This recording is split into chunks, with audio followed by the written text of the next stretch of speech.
This is Auntie Fee about the facts. Auntie Fee about the facts. Hey y'all, please hit the like button. Please tap the like button, the three dots at the top. I would greatly appreciate it. Let's come in hitting the like button. Baby, every time I turn around, there's something going on. Every time I turn around, Trump is on his mess. Come on, y'all. I'm not going to stall. I don't have a lot of time. But let's start with this whistleblowing situation. I was waiting to see about the update on the missing mother, Savannah Guthrie's mom.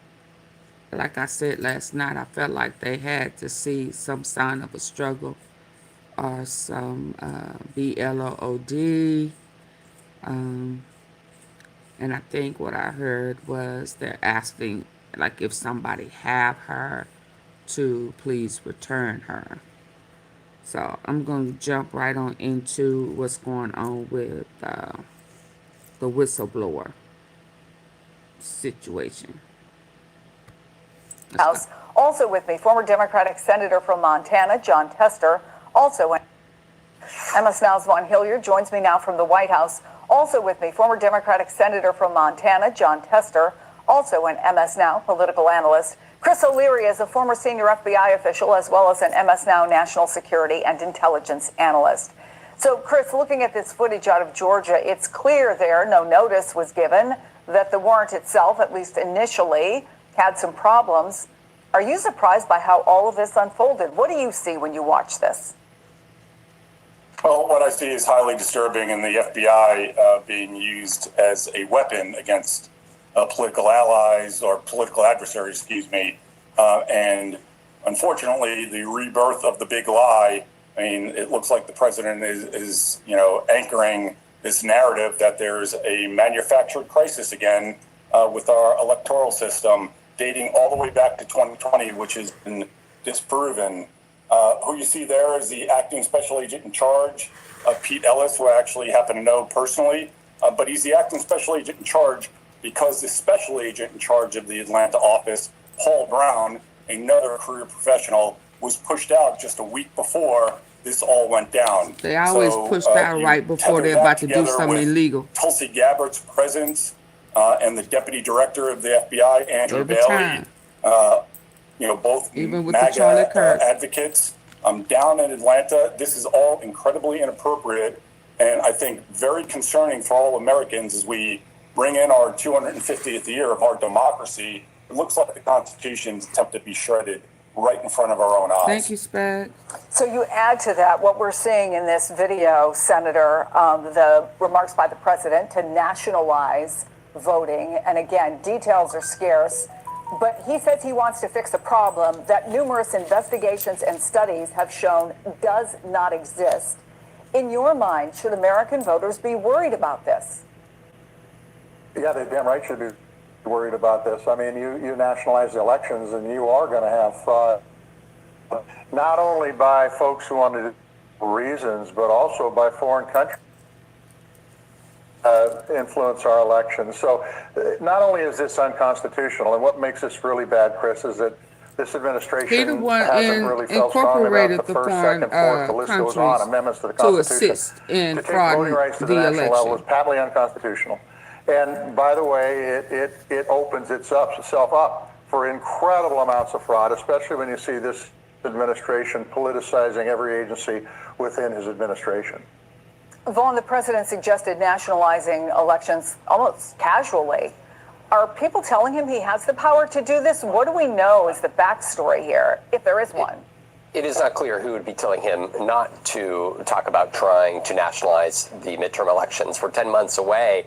And if you go back to, I think it's important, December 2020, in the aftermath of his election loss there, Sidney Powell, Michael Flynn, among others, made their way to the Oval Office and effectively pitched the then President of the United States on a would-be effort to seize voting machines. There was a draft of such an effort in the form of an executive order that was revealed by the January 6th Select Committee, and ultimately he never issued that executive order or sought to do it. But the fact that we already have a history of his White House suggesting and considering such an attempted effort there is, I think, notable when you're looking at the president using the word nationalize to describe his intended efforts around these midterm elections. We should be very clear. Article 1 of the Constitution gives the power expressly to states and local jurisdictions to run their elections. The one way in which Washington, D.C. could impact the way votes and elections are conducted is through decisions and laws passed by Congress. Of course, we have seen Republicans in past years attempt to pass laws that would strengthen voter identification requirements.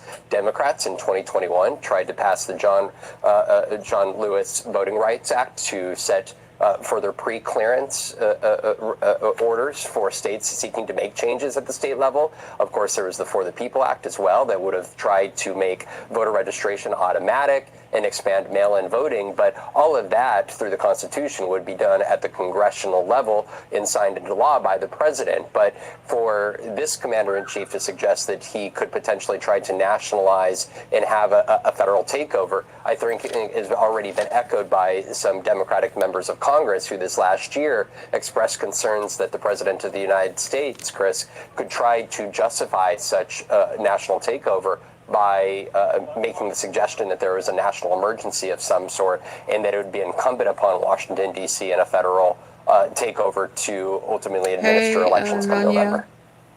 So, Senator, in addition to Senator Thune, we have response from another Republican, Nebraska Congressman Don Bacon, who's retiring.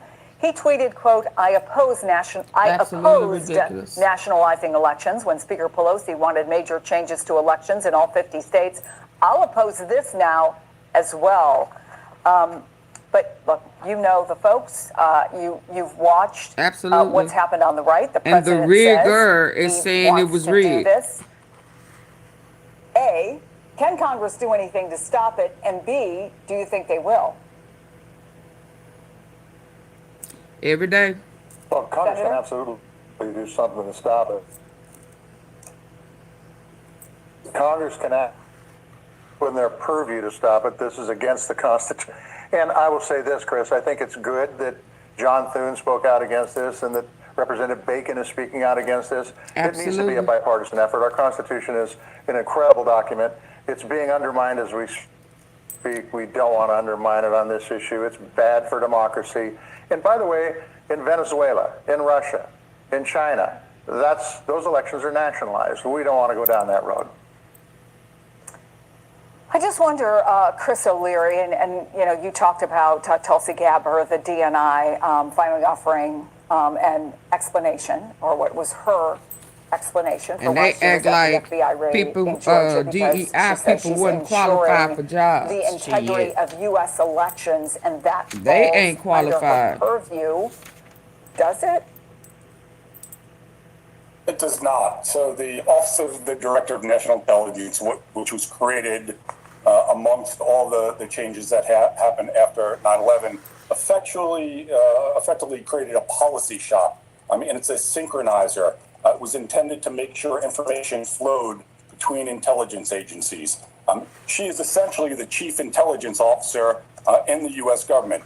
Her presence on a domestic law enforcement operation where a warrant, a judicially signed warrant was served to overcome protections of the Fourth Amendment is incredibly alarming. And I'll just give you a point that really drives it home. Members of the intelligence community cannot see U.S. person information when it's collected by the FBI and we're sharing information with intelligence agencies.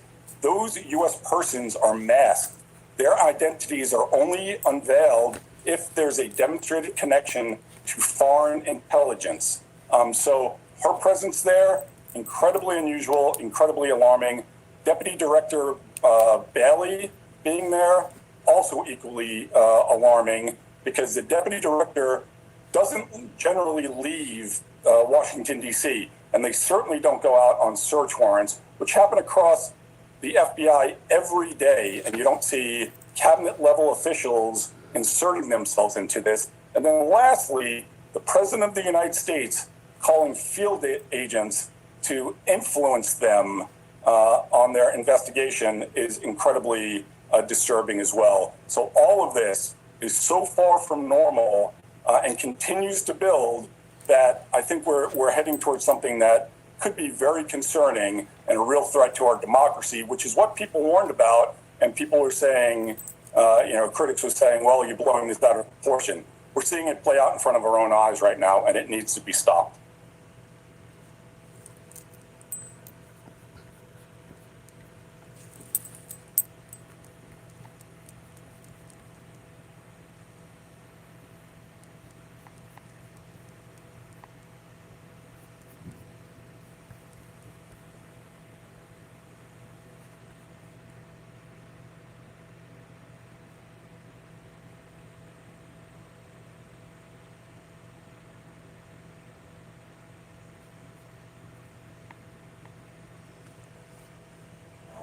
Enhance your membership with the American Express Platinum Card and access over $3,500 in annual value.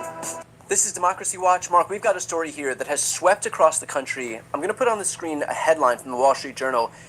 Classified whistleblower complaint about Tulsi Gabbard stalls within her agency. So reportedly, there was a whistleblower complaint. This is Democracy Watch. Mark, we've got a story here that has swept across the country. I'm going to put on the screen a headline from the Wall Street Journal. Classified whistleblower complaint about Tulsi Gabbard stalls within her agency. So reportedly, there was a whistleblower complaint about Tulsi Gabbard that is so secretive, they didn't even know how to get it to Congress, and yet that is being thwarted. What can you say about this update? Well, let me just start with saying there's weird shit going on about Tulsi Gabbard. Okay?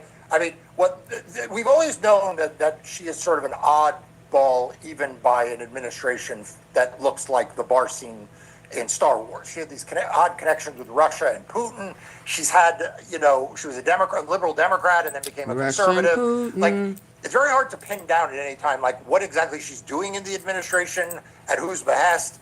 They sort of, as it was reported in the newspaper, kept her out of the Venezuela matter because maybe she had some, different views or connections there. So let's just put on the table the unspoken thing, which is that it's all just very weird. Now, what can I say about this particular weird thing, which is that there is a whistleblower complaint about the head of national intelligence, okay? The director of national intelligence is subject of a whistleblower complaint that itself is so explosive and so highly classified that they can't even figure out how to transmit the whistleblower complaint to the Intelligence Committee or the relevant people on Capitol Hill who are supposed to get these whistleblower complaints. I mean, it's like something out of an Orwellian thing where there's this complaint that is so terrible that they actually can't share the complaint with. So y'all remember when I said who managing who? When you got a president that has handpicked these non-qualifying as reptilians who are, it's clear that he put them in place to work for him, right? Who regulates? And when you have a problem, who do you report that to? That's the problem. It's like they're not following the law, so who regulates them? Right now, the only people that we know that, we don't know that, but we haven't heard, Secret Service. Who is going to regulate? That's the problem here. So somebody has a whistleblower has a complaint on who it's supposed to go to, because she crooked. Where do you go? Let's listen. National intelligence, okay? The director of national intelligence is subject of a whistleblower complaint that itself is so explosive and so highly classified that they can't Is even where figure we're out at. how to transmit the whistleblower complaint to the Intelligence Committee or the relevant people on Capitol Hill who When are I supposed hear to get these intelligence, whistleblower I hear complaints. I mean, CIA. it's like something out of like When I hear an intelligence, I hear Orwellian thing where CIA. like there's Right. this complaint And we know that they is so crooked. terrible that they actually can't share the complaint with the people who need to have the complaint. Absolutely. It's like locked in a safe someplace. So that's all we know about it. We don't know what exactly it relates to. We don't know Protect who the the whistleblower whistleblower, is. right. We just know something very, very Hi, horn alarming, blowing. alarmed to someone, and it's Hi, so Audrey, alarming that which is Tulsi why people haven't figured out a way to actually I'm get it in the hands of concerned Congress, about which should be alarming to everybody. But Savannah Brian, Guthrie's that's not mom. the only weird thing going on. We still have Tulsi Gabbard having a photo of her in the back of an evidence truck, and that's gotten more and more bizarre as the days have gone by. Right. Can you talk about that update now? Because she was actually on a phone call reportedly during that whole venture. And in fact, the photo that was taken of her shows her on the phone, but we know who she was on the phone with. Can you talk about that? Who was she on the phone Yeah, with? so we don't know if she was on the phone with Donald Trump at that moment, but what we do know is two things. Number one, Donald Trump apparently tasked her with this, right? Like that has come out. But the second thing is, apparently after the raid, she dials up the president with the FBI agents who conducted the raid and has him talk to them like on, I guess, like on the speakerphone of her iPhone. Yeah. Talks to the FBI agents who had just conducted this raid. I mean, what the fuck is... Y'all remember when I told y'all about Charlie Kirk got the call from Trump to make her stop talking about the French man, the Macrons. And then when she didn't respond to Charlie, then he called her. Like, why are you calling her directly about something that has nothing to do with you? Oh, it's about steel. He got his hands in everything. I swear he got his hands in everything on purpose. Apparently tasked her with this, right? Like that has come out. But the second thing is, apparently after the raid, she dials up the president with the FBI agents who conducted the raid and has him talk to them like on, I guess, like on the speakerphone of her iPhone. Yeah. Talks to the FBI agents who had just conducted this raid. I mean, what the fuck is going on here? Right? Like, we're constantly being told, oh, don't worry, the White House is not at all involved. And you have the Director of National Intelligence, who Todd Blanche from the Department of Justice says is not involved in the grand jury investigation. And like I said, he told he made some statements about her that have turned out not to be true, apparently. But the Director of National Intelligence, who doesn't have anything to do with the grand jury investigation, just happens to be there, dials up the president, and he's like giving a rah-rah halftime speech to the FBI agents. Yeah. I mean, where the hell is the outrage here? I mean, this should be the kind of thing that would lead to the impeachment of the president. Absolutely. If this happened with anybody else. But yet, here we are. Well, the reality is that a lot of people kind of watch that story come and go because it happened right around the same time as these ICE shootings. It happened around the same time as the Epstein files being released.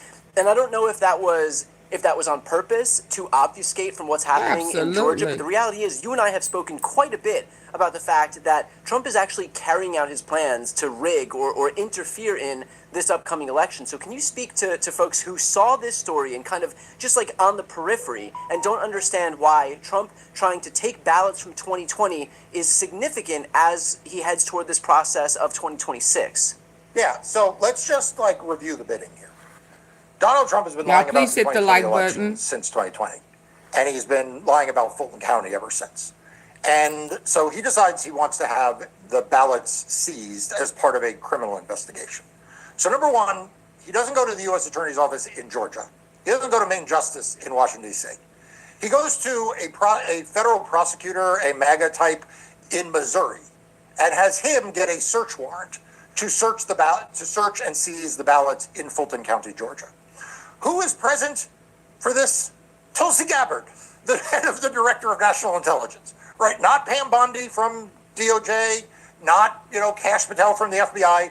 literally a woman who is supposed to be overseeing foreign intelligence relationships with our allies. She's there on her phone in the evidence truck talking to someone. Then she convenes the agents who have conducted this search and puts them on a speakerphone call with the president, who said he had nothing to do with any of this. Now, as to bring this all back to the beginning of your first question, all this is happening while she is the subject of a whistleblower complaint that is so sensitive, that is so classified, that it cannot even be disclosed to the people in Congress who by law are supposed to be notified. And everybody is supposed to think that what I just described is normal. Everybody is supposed to think, oh, no big deal. President talking to FBI agents in seizure overseen by the Director of National Intelligence, while the Department of Justice is saying she had no role in the grand jury investigation. And by the way, there's a whistleblower complaint so confidential and sensitive, it can't be shared on Capitol Hill. Brian, I am telling you, we are in the fight for democracy's life. Right now, across this country, we are seeing the federal government weaponized against ordinary citizens in Minnesota and elsewhere, against states in efforts to get access to their most sensitive voter records, and now the criminal process against not just his political enemies, but now literally seizing election materials, while the Director of National Intelligence is tasked by him to be in the state, while the Department of Justice says they don't know why she's there. I mean, none of this adds up. And then on top of that, you have this very confidential filing or document that is so sensitive it can't be shared with Congress. Well, look, I think that we have seen all of this play out, and media gets distracted. You have been relentlessly focused on Trump's attacks on democracy, his attacks on our elections. Highly, highly, highly recommend for anybody watching right now, if you want to follow along with this stuff, which is foundational and is being ignored by legacy media, please make sure to subscribe to Democracy Docket. That's the news outlet Mark founded to focus on everything voting and elections. I'm going to put that link right here on the screen and also in the post description of this video.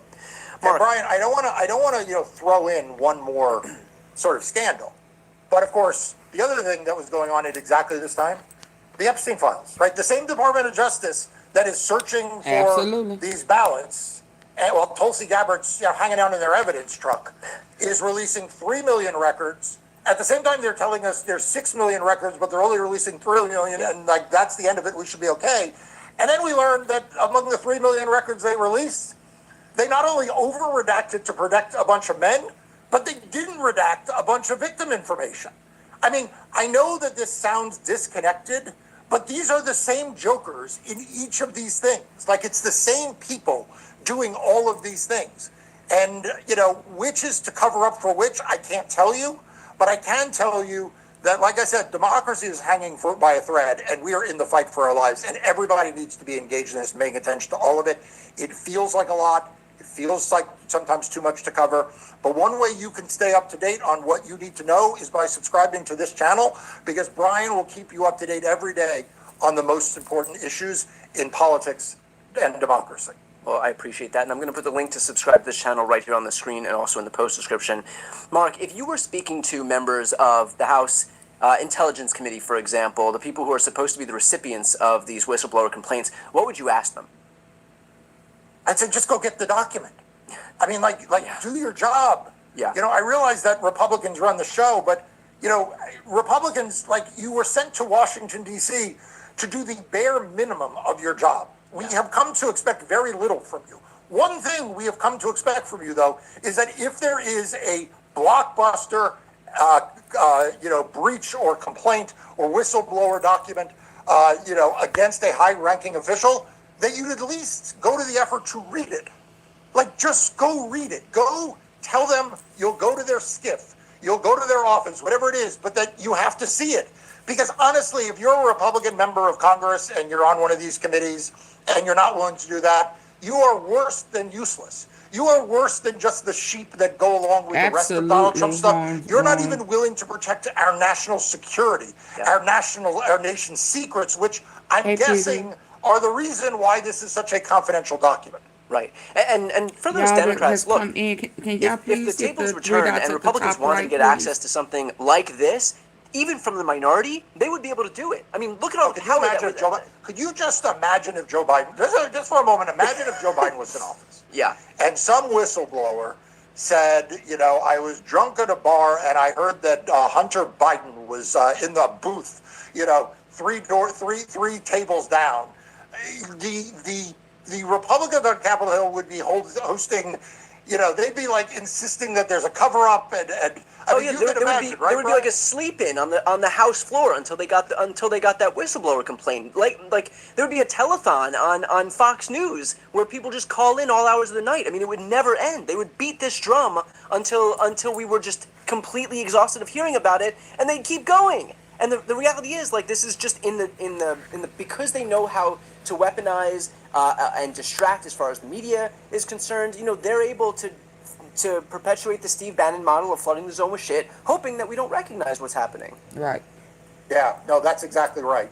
And so, look, we cannot get distracted from what is happening to our country. We cannot get distracted from the fact that Donald Trump is attacking his political enemies. He's now going after members of the media with Don Lemon. He is using the federal government to try to take over voting. He is deploying his paramilitary forces in cities like Minneapolis.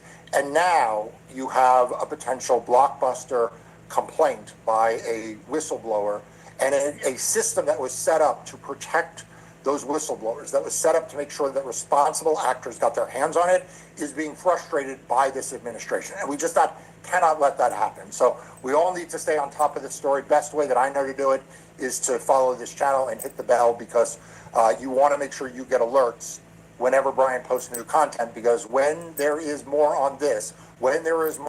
So it looks like they passed the bill. Let me see. Let's get to that. Hold on. I need for y'all to hit the like button. There's 3 dots at the top corner right. I need for y'all to hit that. Hit that. Hit that. Hit that. Can y'all hit the 3 dots? I would greatly appreciate it.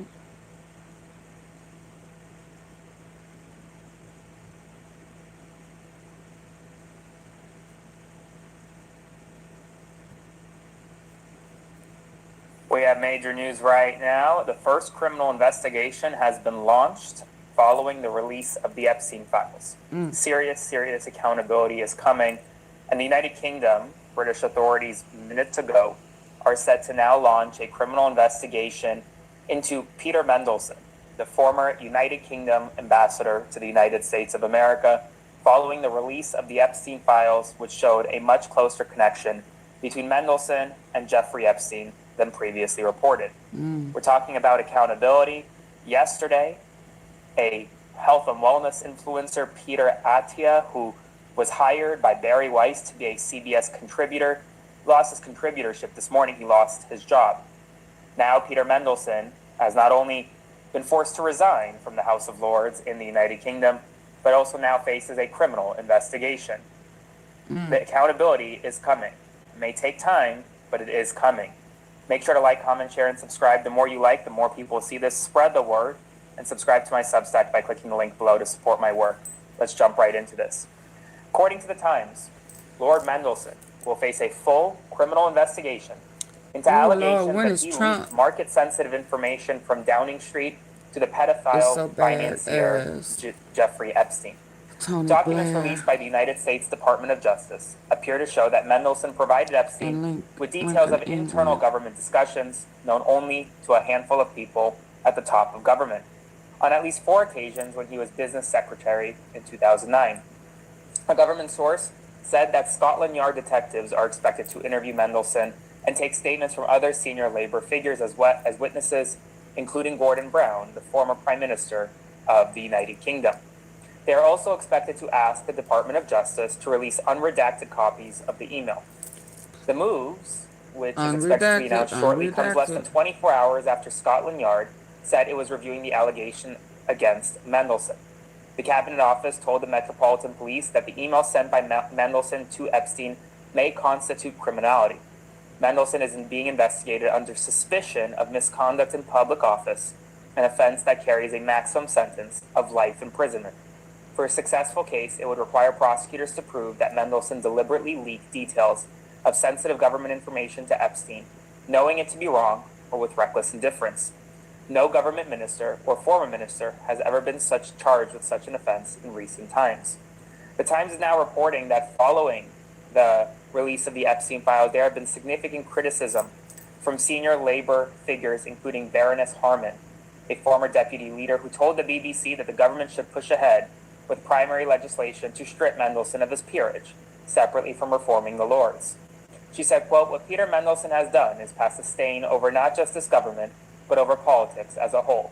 I'm sure the government are in absolutely no doubt about the seriousness of it. It was in the manifesto. There was a proposal of reform of the Lords. In the meantime, I think the Prime Minister could be advising the King to stop him being a Privy Councillor. I also think he's on leave of absence at the moment of the House of Lords, having stepped out of the Lords to be our ambassador. It would be good for the Lords to pass a motion Are to you say that guys he's having the not to same reapply issue? to come back in. Keir Starmer, the Prime Minister, has ordered government officials to draft legislation to remove his peerage as quickly as possible. He told his cabinet that Mendelsohn had let the country down and that the alleged behavior, including the claim he received $75,000 from Epstein, was, quote, gobsmacking. Quote, "It is right that Peter Mendelsohn will no longer be a member of the House of Lords. As the Prime Minister said this morning, Peter Mendelsohn let his country down. The first domino has fallen. Expect more to fall soon." Now, at the same time, in the United States of America, Hillary Clinton and Bill Clinton will be testifying in front of the United States Congress at the end of February. Except they're going to want to do it publicly. Both Clintons are demanding that they be deposed publicly by James Comer's Oversight Committee after Comer had been threatening to hold them in contempt of Congress for a long time. And yet now we're going to get them to testify publicly. At the same time, critical hearings right now are happening at the United States Senate, and questions are being posed to Mike Johnson, the Speaker of the House. In the Senate, there is a critical hearing being held as we speak about the Department of Health and Human Services. And one key HHS official testified in front of the Senate today and made clear that his boss, RFK Jr., is wrong on the science. I want you to watch this extraordinary moment. Listen, paying $14.99 a month for a streaming app and $9.99 a month for a music app and $12 me is that we have to address the deep distrust that has developed over the last several years by the public of regard. I'm sorry to interrupt you. I don't have a lot of time. You're right. There is deep mistrust.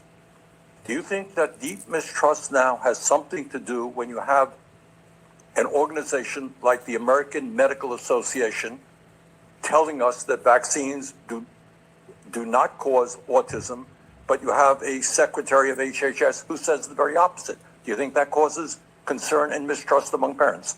Senator, in 2024, there was a study published in the Journal of the American Medical Association that said that only about 40% of patients still trust their doctors. As someone who went to medical school myself, it's absolutely shocking. And that's before Secretary Kennedy took office. We have to address this mistrust, but it has to be a bipartisan effort. Let me ask you a simple question. Tell the American people, I appreciate your thoughts on measles. Do vaccines cause autism? Tell that to the American people. Yes? No? I do not believe that the measles vaccine causes autism. No, I didn't ask measles. Do vaccines cause autism? I have not seen a study that suggests any single vaccine causes autism. Okay, thank you. Or does Tylenol? American people. Made clear. His boss is wrong. His boss is wrong. Now, meanwhile, Mike Johnson, the Speaker of the House, has been my getting leg, significant when I hurt questions about immigration and a whole host hell, of I issues. didn't even want to I take need you to hear what Tylenol. he had to say today to I'm too reporters old to at the get podium. Take a listen to autism. this.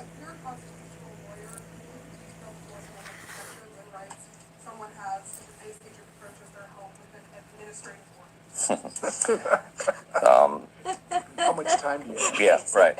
Let me say this. Okay, so when ICE goes to execute a warrant, it's an administrative warrant, and it's issued by an immigration judge, and that is a sufficient legal authority to go and apprehend someone. They have violated the law. They crossed over our border illegally, and they're here and without any right to be here. Okay, that's what's happening now.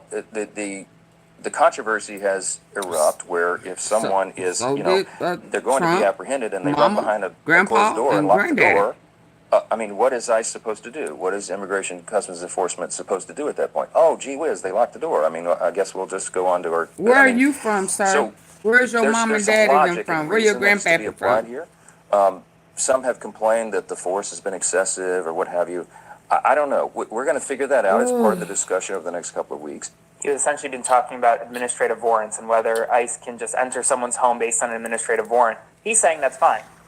That's not what the Constitution says. The Constitution says you need a judicial warrant to conduct a search under the Fourth Amendment to the United States Constitution. So lots of stuff happening on Capitol Hill, lots of stuff happening regarding the Epstein files in terms of we now have a criminal investigation opened against Lord Mendelsohn.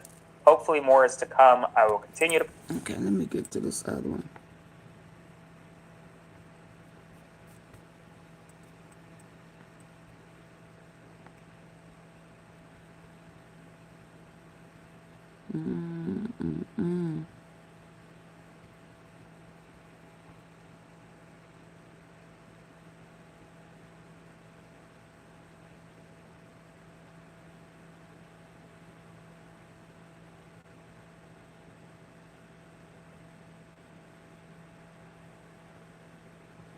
Who's making money off ICE? Lord.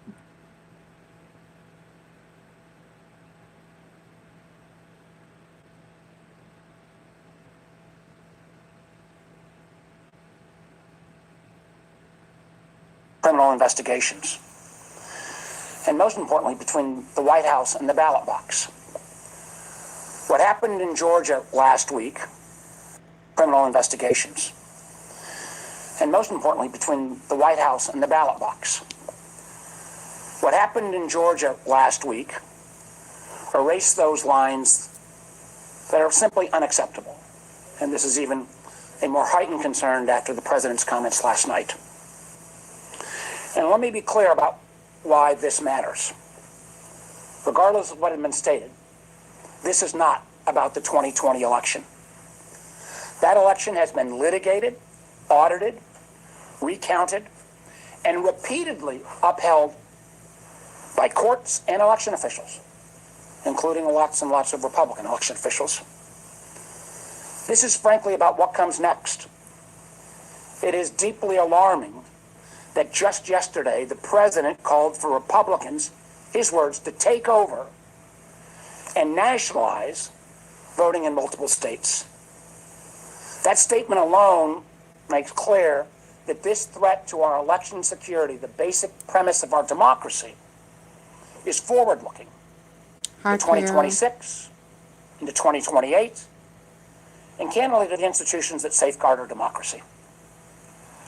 This is about okay, y'all whether coming these same in, but y'all are tactics not hitting the like button. we're seeing now, or worse, Hi, Samantha. will be used to disrupt free and fair elections. One of the reasons why, as we think about ICE reform, the notion of roving ICE patrols parading around election polling stations is a very real and legitimate concern. And truthfully, as we've seen, whether the very institutions meant to protect our democracy will be misused to upheaval.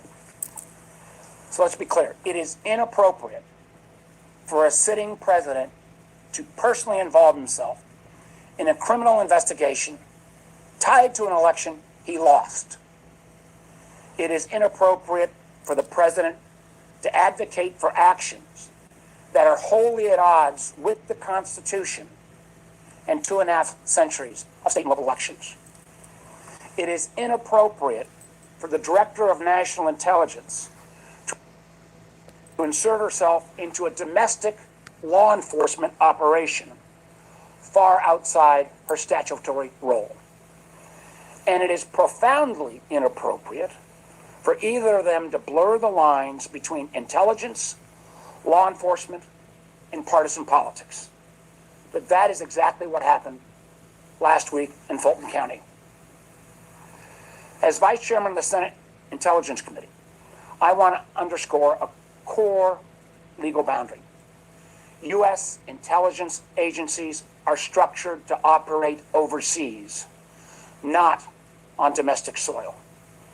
The National Security Act and other laws exist precisely to prevent election officials or intelligence officials from surveilling or intervening in domestic political matters. I may be the only one, well, maybe somebody else is old enough to remember that a lot of this came about because of actions of the Nixon administration back in the 60s. Those actions that literally resulted in the creation of the Oversight Committee that I now sit as chair and now vice chair. Because we know when intelligence personnel are inserted into domestic criminal investigation, especially one launched under such a thin veil of legitimacy, it raises serious legal and constitutional questions and politicizes an institution that must remain neutral and apolitical. The Director of National Intelligence does not conduct criminal investigations.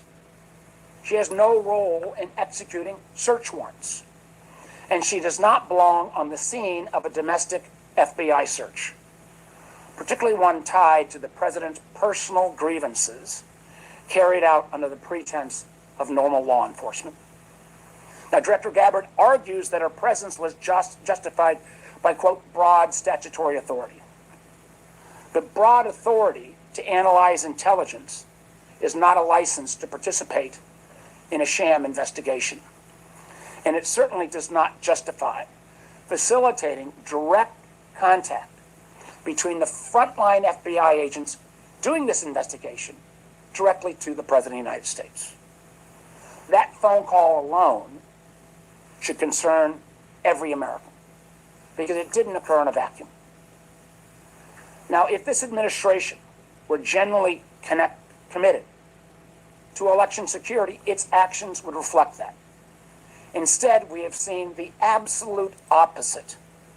The systemic weakening of the very institutions designed to protect our elections from real threats. And remarkably, many of these organizations and entities were put in place under the first Trump administration. So what have they done? The administration disbanded the FBI's Foreign Intelligence Task Force, the unit created in 2017 to investigate foreign interference, share intelligence across agencies, and work with the private sector to close cyber vulnerabilities. It has gutted enforcement of the Foreign Agents Registration Act, FARA, which exists to expose covert foreign influence in our political system. It dismantled the Office of the Director of National Intelligence's own Foreign Malign Influence Center, a center created by law. This is not an option for Tulsi Gabbard to dismiss. This center was created by law to track and document state-sponsored threats to our elections and candidates. The threats are coming from the government. And do so with transparency, designed to make sure politics stays out of its work. And it has slashed the Cybersecurity Infrastructure Security Agency, CISA's, election security workforce, cutting more than a third of the agency, and ending funding for programs that provided direct cybersecurity support to state and local elections.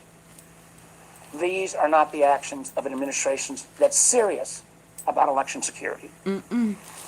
These are the actions of an administration clearing away safeguards while simultaneously inserting itself into domestic investigations, seizing election materials as they did in Georgia, and publicly calling for Republicans, again, to take over and nationalize voting in multiple states. Yeah. When you put all of this together, it is clear that what happened in Fulton County is not about revisiting the past. It is about shaping the outcome of future elections. And quite honestly, dismantling the very guardrails that were put in place to keep them free and fair. This is why it cannot be brushed aside with carefully worded letters from Director Gabbard. She owes Congress, and more important, the American people, direct answers. So once again, I'm calling on the Director of National Intelligence to appear in person before the Senate Intelligence Committee to testify under oath about her role in this matter. She needs to explain why she believed it was appropriate to involve herself in a domestic criminal investigation, why she facilitated direct contact between the president and FBI agents on the ground, and what safeguards, if any, were put in place to protect against direct political interference. And we all know that Americans deserve free elections, safe from political intimidation. They deserve a justice system that operates independently. And they deserve accountability when those very safeguards are put at risk. As Vice Chairman of the Senate Intelligence Committee, I'm going to use every tool I can to make sure that we get those answers. And before I take questions, I remember back, a year ago at this time when people would often ask me when they were seeing the actions of the Trump administration, do you think we'll have free and fair elections in 26 or in 28? And my response at that point was, I think you're overreacting. I have deep concerns about the fairness of our elections in 26 and 28 right now. I have concerns about the elections in primaries in our country. I have concerns about the elections that may take place in Virginia in terms of a redistricting referendum. These kind of actions that have taken place over the last year, as we've seen this systemic dismantling of the very protections that were put in place by, again, the first Trump administration. If it doesn't scare the heck out of you, it should. And then you go back to the report, the bipartisan Intelligence Committee investigation report into the 2016 interference, unanimously agreed to by including the Secretary of State and all of the members of the committee. It said one of the strongest protections we had about interference in our election system was the fact of our decentralization, that we have these elections carried out as laid out in the Constitution by states and localities. The idea that now Donald Trump wants to nationalize these elections and have one political party take over that process, this provides a huge danger to our country going forward and the safety and security of these elections. So I'd be happy to take your questions. Senator, given the President's comments on the podcast and the events in Georgia, have you heard about this effort spreading to other states? Are you concerned? I'm deeply concerned about it spreading to other states. Have you heard? I have not heard to date. Remember, the indictment, or in this case, the affidavit that was sworn, hasn't been released. In prior administrations, when there was evidence of potential malfeasance, it was released. I think when the Biden administration went after some of the influencers who were being paid by Russian sources, that was all the underlying documents were released. Why has this one not been released? Why was the FBI agent in charge of the Atlanta office moved aside? Why, in a normal course of an investigation like this, the effort would be led by the U.S. attorney from the state, Georgia? Why was this signed by the U.S. attorney from Missouri? I think we're seeing here a president obsessed about the fact that he lost in 2020. He can't get over it. And it appears, and if there is some foreign connection here, the Director of National Intelligence has clearly violated her duty to keep the intelligence committees informed, which she has not. I think this is an effort to try to curry favor back with the president in an area where she's clearly been excluded from most of the recent national events, including Venezuela, Iran, situation with NATO and elsewhere. I have no other logical explanation until and unless she comes forward and testifies. Please. Thank you, Senator. Just as someone who's much more familiar than most with these announcements of the role of the Director of National Intelligence, does Tulsi Gabbard have the time to be doing election probes in Georgia? Is that not a very busy job? Well, let me answer it two ways. First of all, the FBI that's been over a month late on getting out the Epstein files, were they taking people off of getting that information out to put them on this investigation that seems like it's a thinly veiled attempt to kind of appease the president? And no, the Director of National Intelligence under Biden, under Trump 1, under Obama, That's a full-time job plus. Running off on her own, and it's been reported to me that the FBI was not aware she was coming. She's got this much extra time. Well, I don't know what she's doing in the job.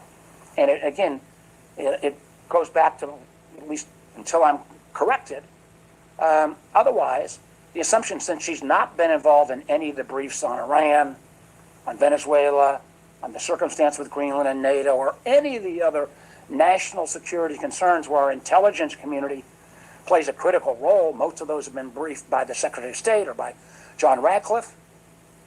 I'm not sure what she's doing. Please. Yeah, you said, I think, that you have not received any notification from the DNI about detecting foreign interference and election infrastructure, which was required under the law within 14 days. Have you, her office says you also received a copy of this whistleblower complaint that you now heard about. Have you, and do you know if there's a connection between what she did in Georgia and this whistleblower? Well, let me try to answer that in two ways. One, in terms of, I read the intelligence briefs on a regular basis, and I've got a full staff that follows this. If there had been something percolating about foreign influence in the 26 elections, I sure as hell should have seen it. And I've not seen it. And you're right. If it was there, she had an obligation to report it to us. And I would point out again, during Trump 1, during Biden, there were regular updates from the DNI and the whole law enforcement intelligence apparatus to make sure that we could reassure Americans that the elections were going to be safe. We've had none of that. If anything, we've had the exact opposite, as they've broken down all the institutions put in place. On the second question of the whistleblower, I'm going to see that complaint imminently. I have not received it. But I think it is literally today or tomorrow. But let's go back and look at this for a second.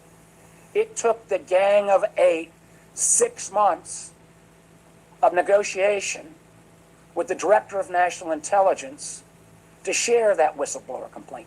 This is in direct contradiction to what Gabbard testified during her confirmation hearings, that she would protect whistleblowers and share the information in a timely manner. It took 6 months of bipartisan pressure to get them to bring it forward. The notion of the Gang of 8 was created so that you could have this kind of communication in a completely secure manner. And I do not, again, I'll take a look at the complaint, but the idea that she held back for 6 months a bipartisan request from the Gang of 8 is one more example of somebody that's in way over her head in this job.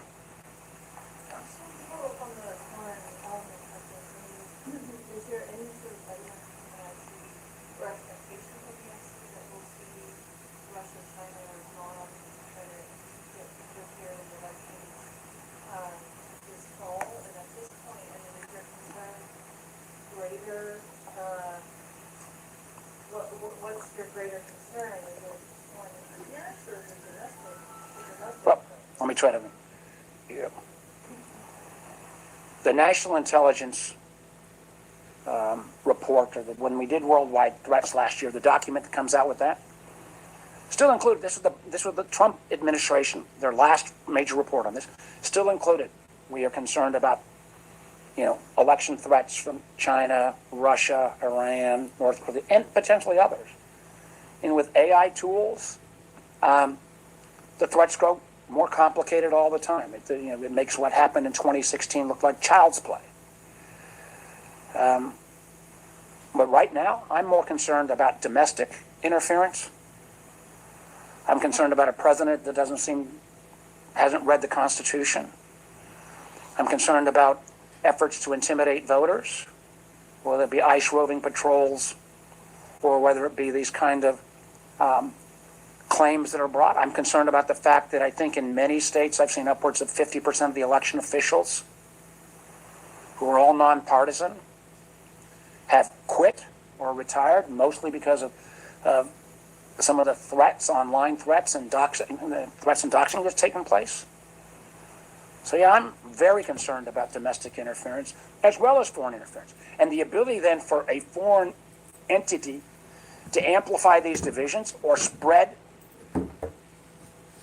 lies, that is, that's much easier now. Remember in 2016, Russia had to create fake identities to say crazy stuff and then amplify it.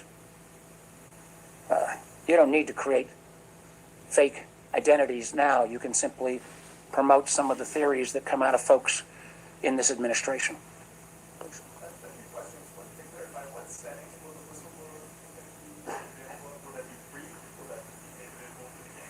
I believe it is only the Gang of Eight, and I don't know the setting yet. But we'll have information on that up next 30 seconds.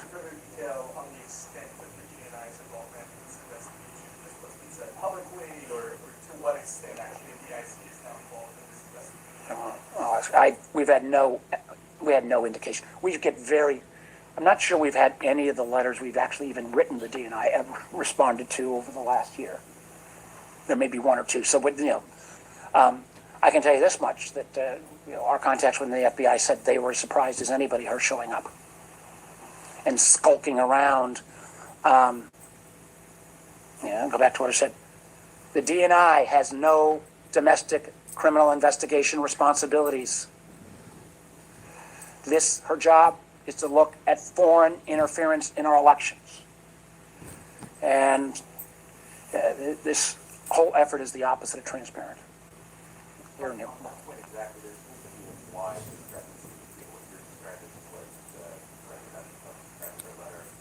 Total opposite.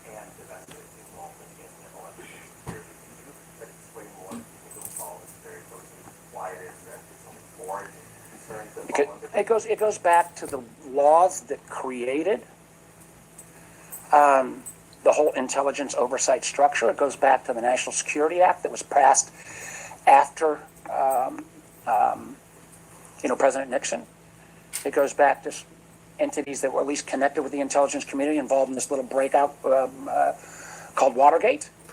And there was the whole notion that we need to make clear that our intelligence operations are outward looking, and America don't need to worry about those agencies looking at them. It's one of the components we go through regularly when we debate Section 702. It is the job of the FBI to look into that.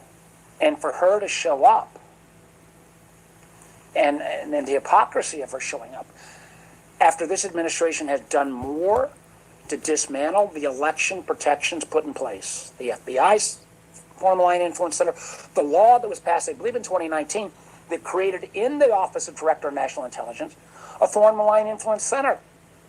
If you're concerned about election security, you would beef that up. You wouldn't dismantle it. The number of folks that have been let go from CISA, in terms of cybersecurity protections, they work again, the fact that the 2020 election came off cleanly because many of the things that were put in place obviously cost Chris Krebs his job when he was head of CISA and said this was a clean election, but everything since that time has validated that. This seems, again, about Donald Trump's obsession. He lost in Georgia. He lost in 2020. The fact that he can't get that out of his head, and whether he is directing yes, you are. This investigation, it sure as heck appears that shouldn't he have more to do than talking to the FBI agents who are on the front line of serving a search warrant? On this effort to nationalize elections, have you heard anything indicate that it would be appropriate for states to hand over roles, and would that do recently? It is.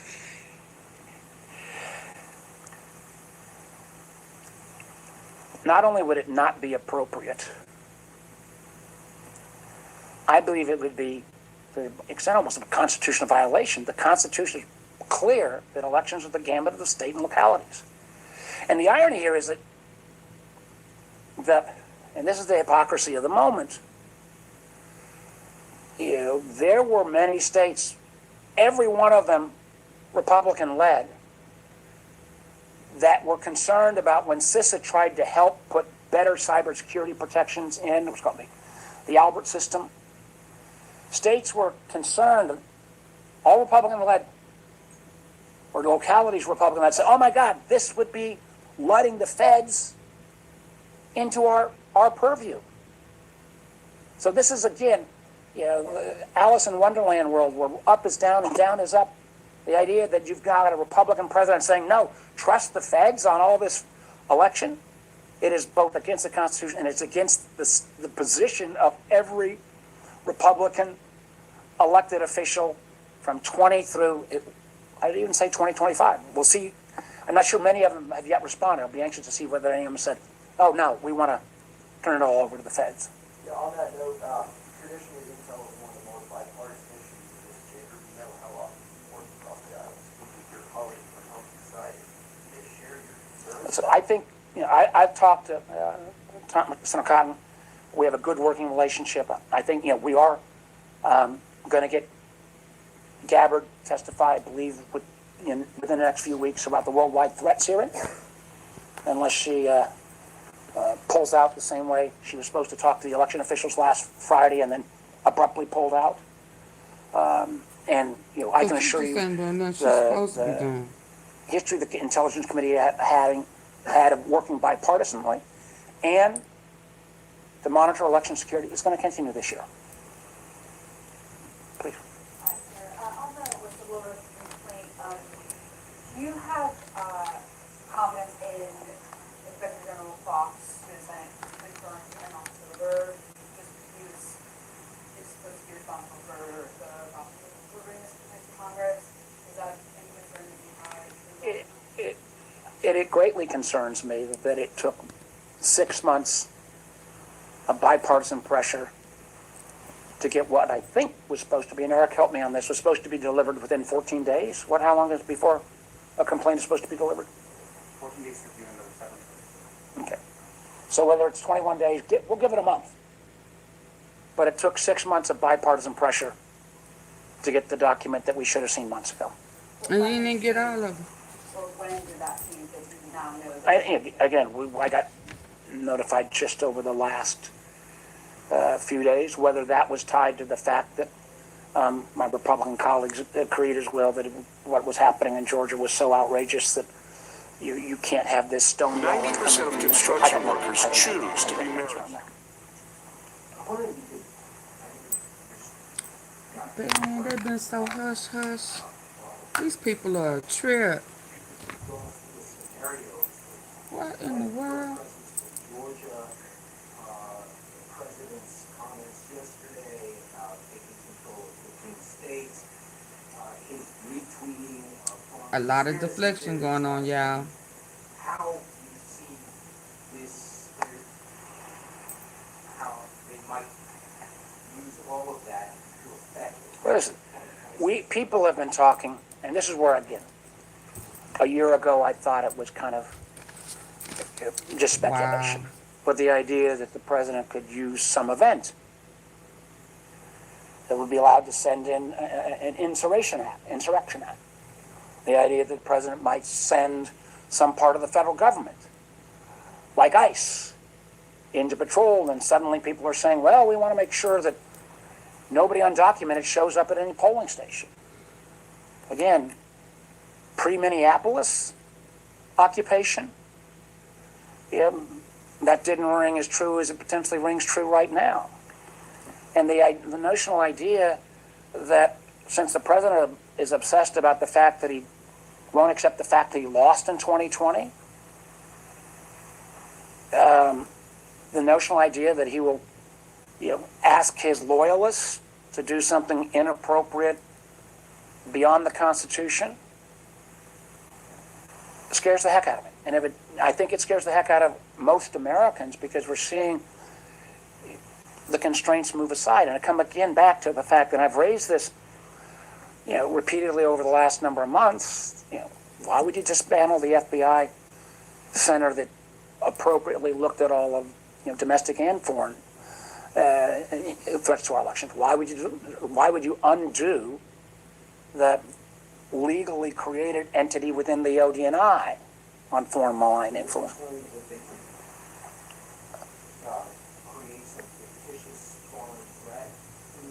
The administrations that this might not tell the truth I don't find that shocking at all. Anybody else? Thank you, ladies and gentlemen. This will not be the last word we'll have on this topic. Thank you.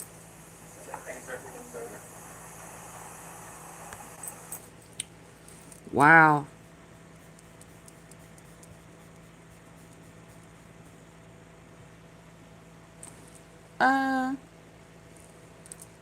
Did we know that we had, hold on. Let me make some changes. Let me make some changes. Let me make some changes. What are they saying? Oh, it's silent.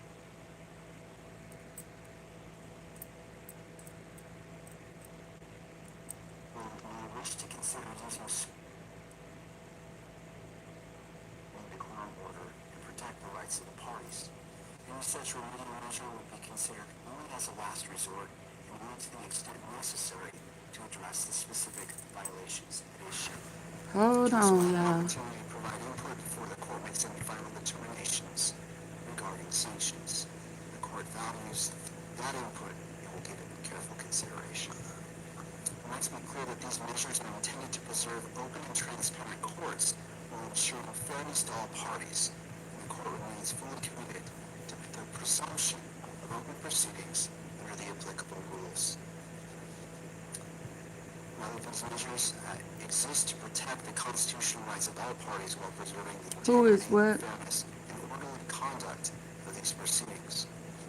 With respect to media coverage in the courtroom, the court offers the following additional guidance to assist everyone in navigating today's proceedings. The poll camera has been relocated to the rear of the courtroom. The camera operator shall not zoom in on any individual seated at council table. When council tables are filled, the camera is all individuals seated at the table. Attorneys and witnesses may be filmed individually when standing at the lectern or seated in the witness box. I would also ask counsel to be mindful that microphones are located throughout the courtroom and may pick up conversations. Counsel may wish to consider using screen protectors on laptops and taking reasonable steps, such as covering one's mouth while speaking, to avoid the inadvertent capture of private communications, whether by camera, microphone, or those present in the courtroom. Hold on. Hit the like button. To address the camera operator at this time, Mr. Josh Demick, could you come forward to the lectern?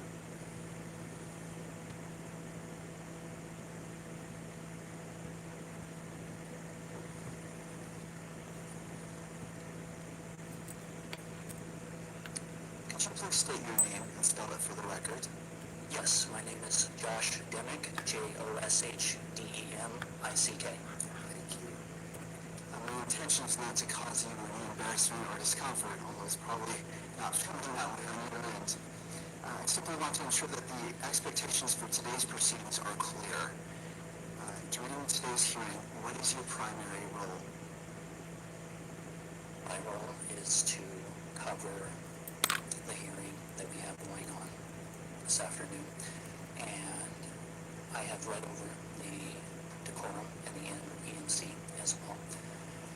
My plan is to solely focus on the individuals that will be speaking of here. All right, you anticipated my next question, which was, have you read the December 23rd, 2025 Standing Decorum Order, which you have, and I appreciate.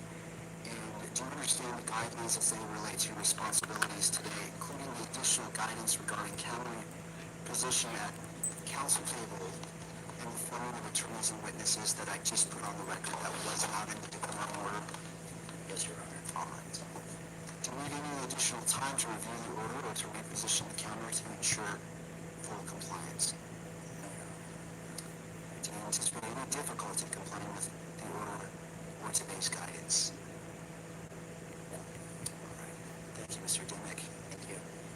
So before I let you go, as as I just ask questions of the pool camera operator, Mr. Dimmick, and I'll turn to counsel. I do wish to I can't stand this judge. He talks so Sure, low. if you saw the news, but Fox News is claiming President Trump is declining in the polls. And President Trump responded. Mr. Robinson, may I speak from here? Yes, Mr. We appreciate that the court, on its own accord, removed the videographer. Botox Cosmetic is the brand I trust. I don't know why they have it the volume low on purpose. Photographer is, but we continue to be concerned.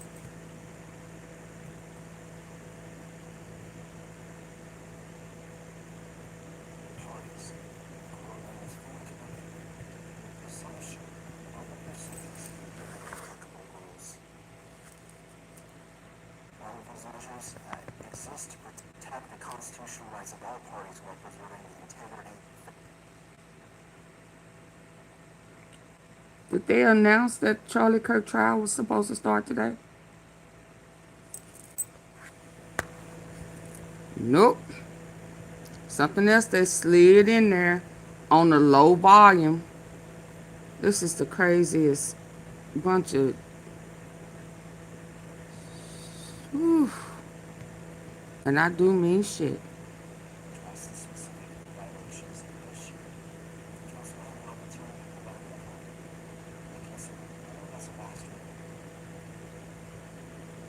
Let me put the captions up, cause he talking low, y'all. It's not me.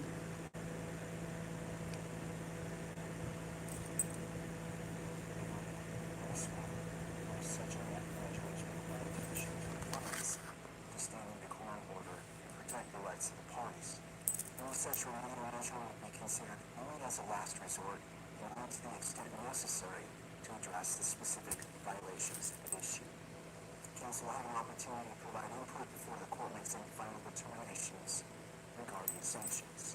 The court values that input and will give it careful consideration. Let me see how I can get some more volume. Charlie Kirk's trial starts today. Fairness to all parties, and the court remains fully committed to the presumption of open proceedings under the applicable rules. All of these measures exist to protect the constitutional rights of all parties while preserving the integrity, fairness, and orderly conduct of these proceedings. With respect to media coverage in the courtroom, the court offers the following additional guidance to assist everyone in navigating today's proceedings. The pool camera has been relocated to the rear of the courtroom. The operator shall not zoom in on any individual seated at council table. When council tables are filmed, the camera must remain in a wide shot that includes all individuals seated at the table. Attorneys and witnesses may be filmed individually when standing at the lectern or seated in the witness box. I would also ask counsel to be mindful that microphones are located throughout the courtroom and may pick up conversations. Counsel may wish to consider using screen protectors on laptops and taking reasonable steps, such as covering your mouth when speaking, to avoid the inadvertent capture of private communications either by camera, microphone, or those present in the courtroom. Witness box. We would also ask counsel to be mindful to address the camera microphones are located throughout the courtroom and may pick up conversations. Counsel may wish to consider using screen protectors on laptops and taking reasonable steps, such as covering one's mouth when speaking, to avoid the inadvertent capture of private communications, whether by camera, microphone, or those present in the courtroom. Third, the court wishes to address the camera operator. At this time, Mr. Josh Dimmick, could you come forward to the lectern?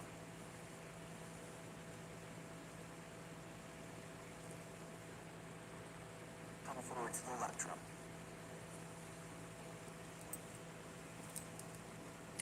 Could you please state your name and spell it for the record?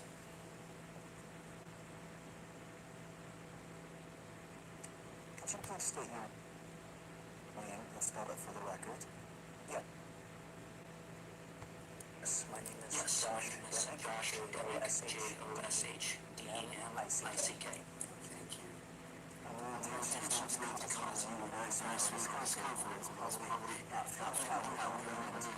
Alright, so I want to ensure that the expectations for today's proceedings are clear. Joining today's hearing, what is your primary role?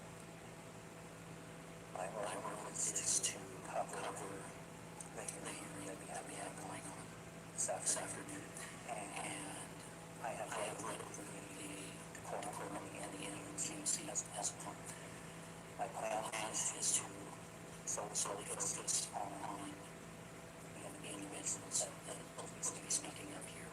Alright, and anticipated my next question, which was I had read in December 23rd, 2025 State Court Order, which you have really appreciate.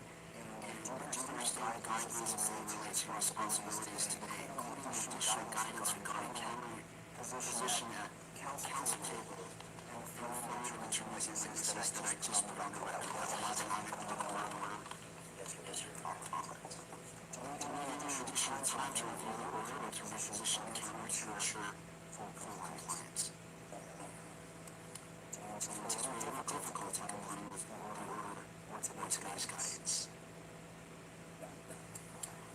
Thank you, Mr. Nick. Thank you. So before I let you go, just ask questions of Mr. I'll turn to counsel. I do wish to weigh in on why the court has just done. Thank you. Yes, thank you. Richard Mr. Robinson, may I speak from here? Yes, Mr.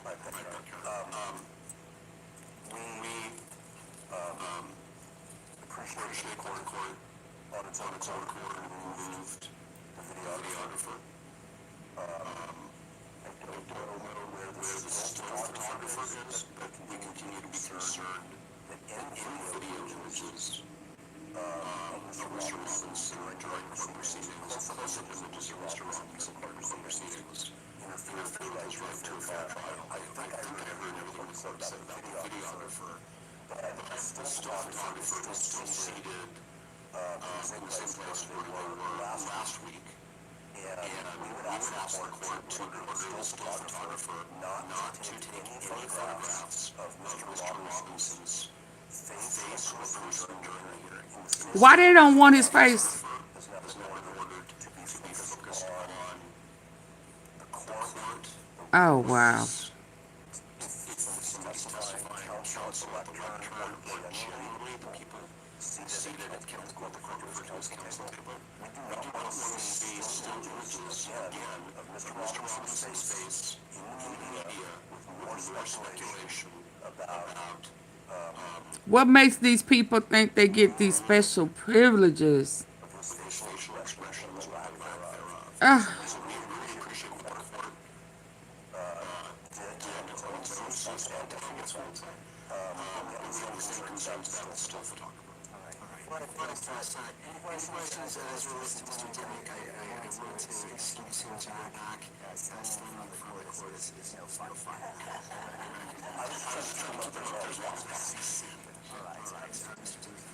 Wow.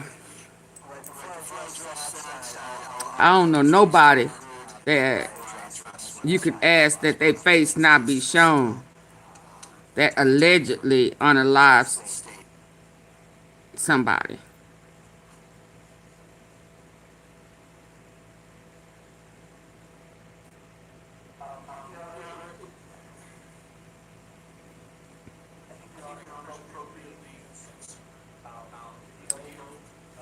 Yeah, and listen, if I cut off this one,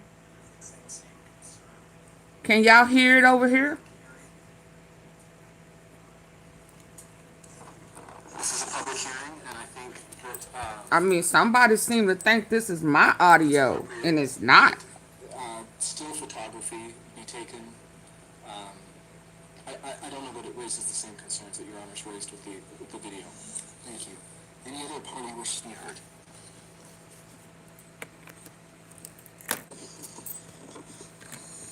I'll be brief, Your Honor. Michael Judd on behalf of the news media. We agree that with what the state has just said. The concerns that I understand the court trying to address involve the capture of moving lips that can be used by lip readers. We have dealt in the past with inadvertent overhearing of actual conversations. I don't think still cameras present that same issue. The idea that a participant in a public hearing, including the defendant, cannot have their image captured by a still camera because a facial expression is somehow too much to let the public see, simply don't agree with. It is, of course, the court's prerogative to set the guidelines that it believes are appropriate to balance these interests, but it will come of no surprise to the court that the news media believes that that particular measure of saying even a photograph of a defendant in a public courtroom is too much to allow without threatening fair trial rights in a way that goes beyond that balance. We think that's too far. All right. Mr. Novak, I do have a question for you. Has there been a violation of the decorum order by the still photographer in any of these proceedings? I am not aware of violations by the still photographer, but I am very aware, if I may, of what we believe is unfairly prejudicial media content. Is that better? And they audio. yes, can be embedded in electronic media, but still photographs also are still appearing. I'll get to that shortly. Still photographs from the courtroom are still appearing in print media and in less, what we've referred to as less formal. Put our questions on a super chat or super sticker. Please don't come in asking questions respectfully and not hitting the like button or supporting the platform. I have a goal that's set, and no, you didn't try to support the platform. So please, either wait for me to play it or support the platform and put it on a super chat or super sticker.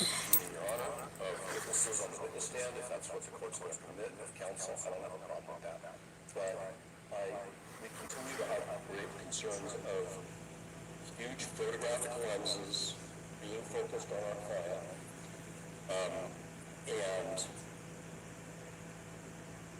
the results of that. And I'll just make a representation to the court that while we were in court last time, Mr. Burt and I both received, literally in real time. Hey Sly, where you been? Hey. Who were watching the proceedings.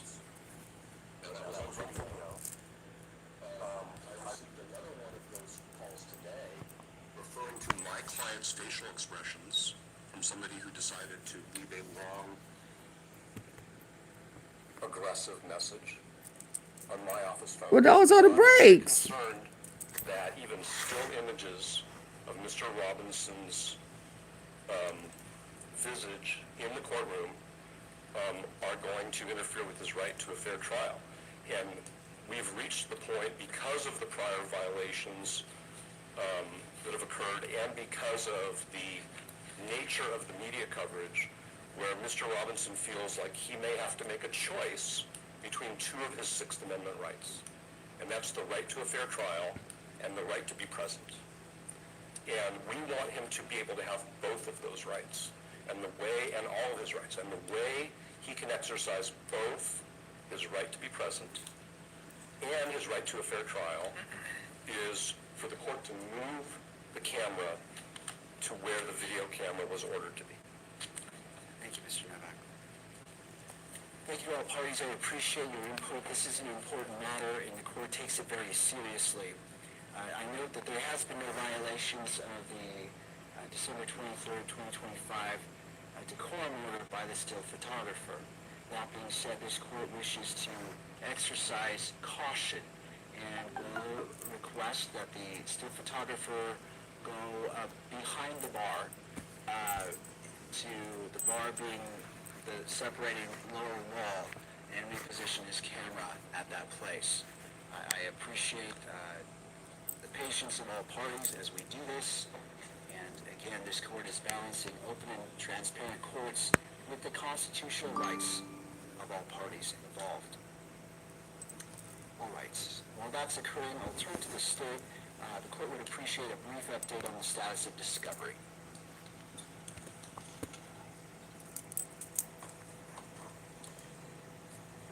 Chad Greenlander for the state. To date, we have shared with the defense 100% of what we have received from law enforcement. With that said, we have been informed late last week that there is approximately, well, there's several terabytes of digital evidence from phones and other digital devices that the State Bureau of Investigations has in their possession. We are collecting a 20 terabyte hard drive to two of them, one for us and one for the defense. We did receive a letter, I think, this morning from the defense outlining their expectations with respect to how that would be received, original form, and more specifics as well. So we're in the process of coordinating that download onto those hard drives of the digital evidence that's been collected, and we will provide that as soon as we receive that downloaded to the defense. We are still working with law enforcement on the download of approximately 30 days of all of the surveillance video at UVU.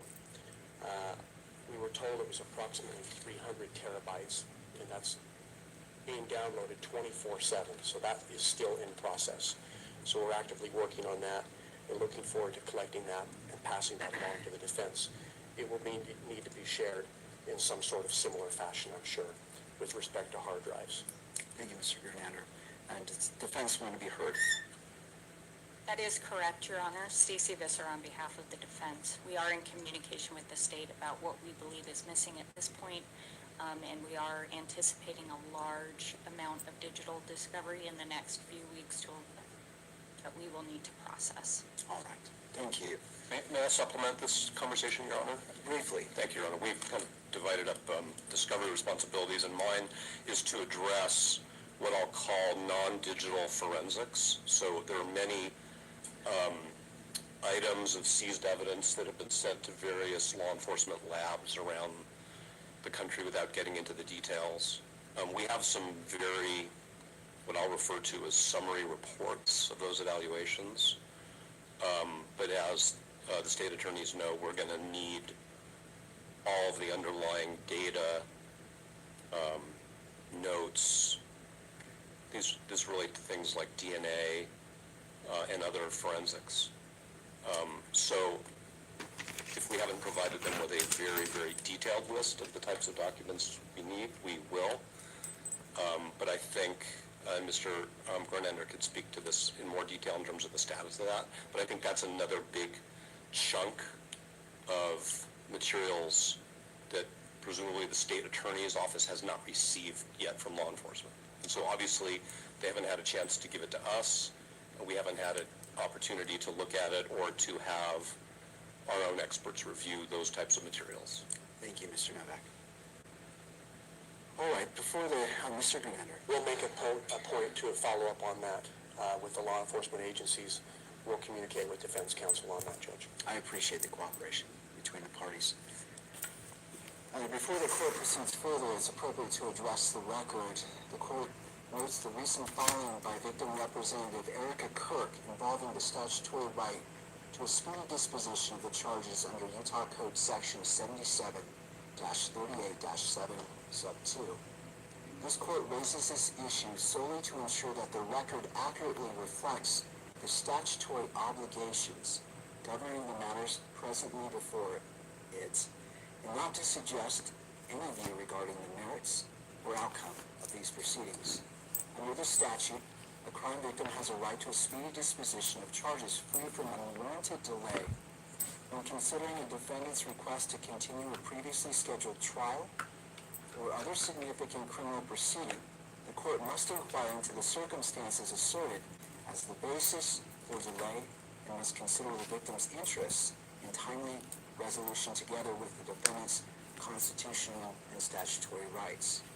The court emphasizes that the defendant's rights to due process, to present evidence, and to receive full and impartial consideration of all arguments remain paramount and undiminished.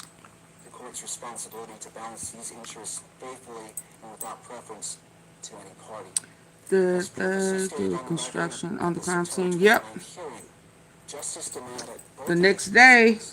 the rights of the accused and the rights of the victims be honored without compromise. Sure did. With that framework established, the court will hear briefly On from counsel purpose. concerning how you propose proceeding today. I mean, and why the defense attorneys haven't Again, from Mr. Robinson, we're prepared to continue with Mr. Gray's. raised that issue, I don't know. We did file what I captioned a renewed request that this court proceed under a particular section of the Utah Code to refer this motion to the Attorney General. So it's obviously up to Your Honor to decide if the court wants to address that renewed request in writing now or at a different Oh, I didn't time. see it if you asked. I'm looking down. I'm doing some work right now. Court's view that it's timely to address the issue that the court just brought up, which is Oh, what's wrong with you, Sly? Oh, you had surgery on the 9th. Bless your heart. I hope you feel better. manage the question of whether Mr. No Robinson problem, needs Mel. more time to prepare for the preliminary hearing. So the This court shouldn't got be an much update longer. on the status of discovery. The court noted Ms. Kirk's filing, which of course we are all aware of. I had a little incident too. Rights Almost 2 weeks as ago, the representative Friday. of the victim in this case. There are challenges under Utah law when the defense needs to communicate to the court the details of its diligence in terms of preparation for a hearing. Because we're not going to make a public filing of work product. And I'm sure the court understands exactly what I mean. Yes. So what I'm saying is the court brought up the filing and the significance of that for future proceedings. We're going to need to have, if I may, what I would call sort of a case management conference at some point about how the court will manage Get ready our to need move on. to I was be trying able to get some dates share with the court on trial. the status of our work, which we believe is confidential and privileged, in light of the fact that every time we file something and ask the court to designate it as private, we have counsel for the media trying to unseal it. And we also don't intend to disclose to the state the status of our diligence. And so I'm not asking the court to address it now. I guess I'm just trying to put a post-it note on somebody's list. It's certainly on our list, and we didn't This really is a intend weird to bring that trial. up I at the ain't gonna outset of even today's lie. proceeding, but since the It's court going to be mentioned a Ms. Kirk's very filing, it just seems like the weird right time to mention that. trial. So we're prepared to proceed with further testimony from Mr. Gray, and we keep going with the evidentiary hearing unless the court wants to address what I captioned our renewed request. Thank you, Mr. Miller. Thank you. The state. Your Honor, the state's prepared to go forward with the evidentiary hearing. We are prepared also to address this renewed request. If Your Honor would like to do that at the outset, I would suggest that Your Honor set a time limit on that argument so that if, assuming that that motion's denied, that we can move on to the evidentiary hearing. We've got witnesses who can get subpoenaed. I know I just brought a pen in here. What is this I pen? appreciate that update, and I do want to give some guidance of how today's hearing is going to go, and both parties have touched upon that. Based on the record before the court as it relates to the evidentiary hearing, in order to ensure a fair, orderly, and efficient proceeding, the court will proceed as follows. First, we will address what Mr. Novak just brought up in regards to the referral to the Attorney General's office briefly, and you'll see why I say briefly with my next statement. Counsel will have until 4:30 to present evidence, including cross-examination and any redirect. Motions for supplemental briefing are denied at this time, as the court finds the issues adequately framed for today's proceedings. These parameters are not intended to limit any party's substantive rights, but to keep the proceedings focused and free from any unnecessary delay. Upon the close of the evidence, the court will proceed to argument. Each side will be allotted 15 minutes. Mr. Novak, the word to any of the attorneys who have been making. See, I told y'all that wasn't my volume. They intentionally had that volume down low. Accordingly, this court will conclude at 5 o'clock. And in addition, the court anticipates issuing its ruling via WebEx in order to give the evidence and the arguments presented today with careful and deliberate consideration. They warrant. That proceeding will be scheduled at the conclusion of today's hearing. And so, counsel, with that in mind, we will turn to the motion to refer, or the motion concerning the Attorney General's office. I will hear from both parties. It is your time. I am not putting constraints on any call, what questions you ask in part, but keep in mind these time constraints as we address this issue. Mr. Novak. Thank you, Your Honor. We filed what we captioned the lead request because obviously at the last hearing we brought the request verbally. Obviously the court's read our renewed request and our points and authorities.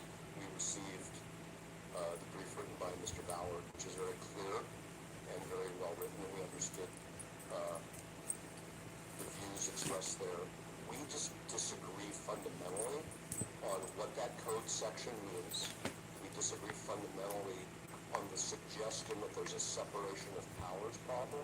It is ultimately this court's responsibility to ensure that parties are represented by conflict-free counsel.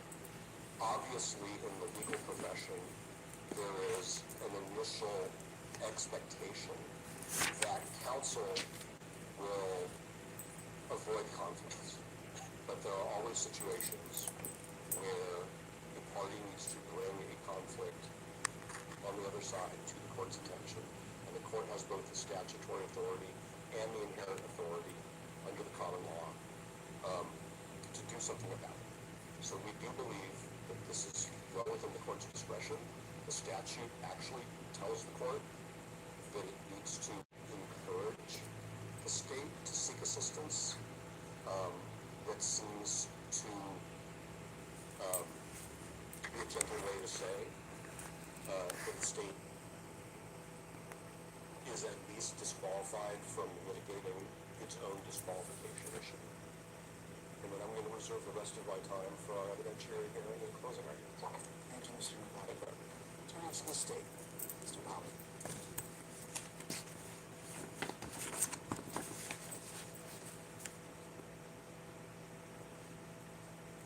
Your Honor, it feels like Groundhog Day.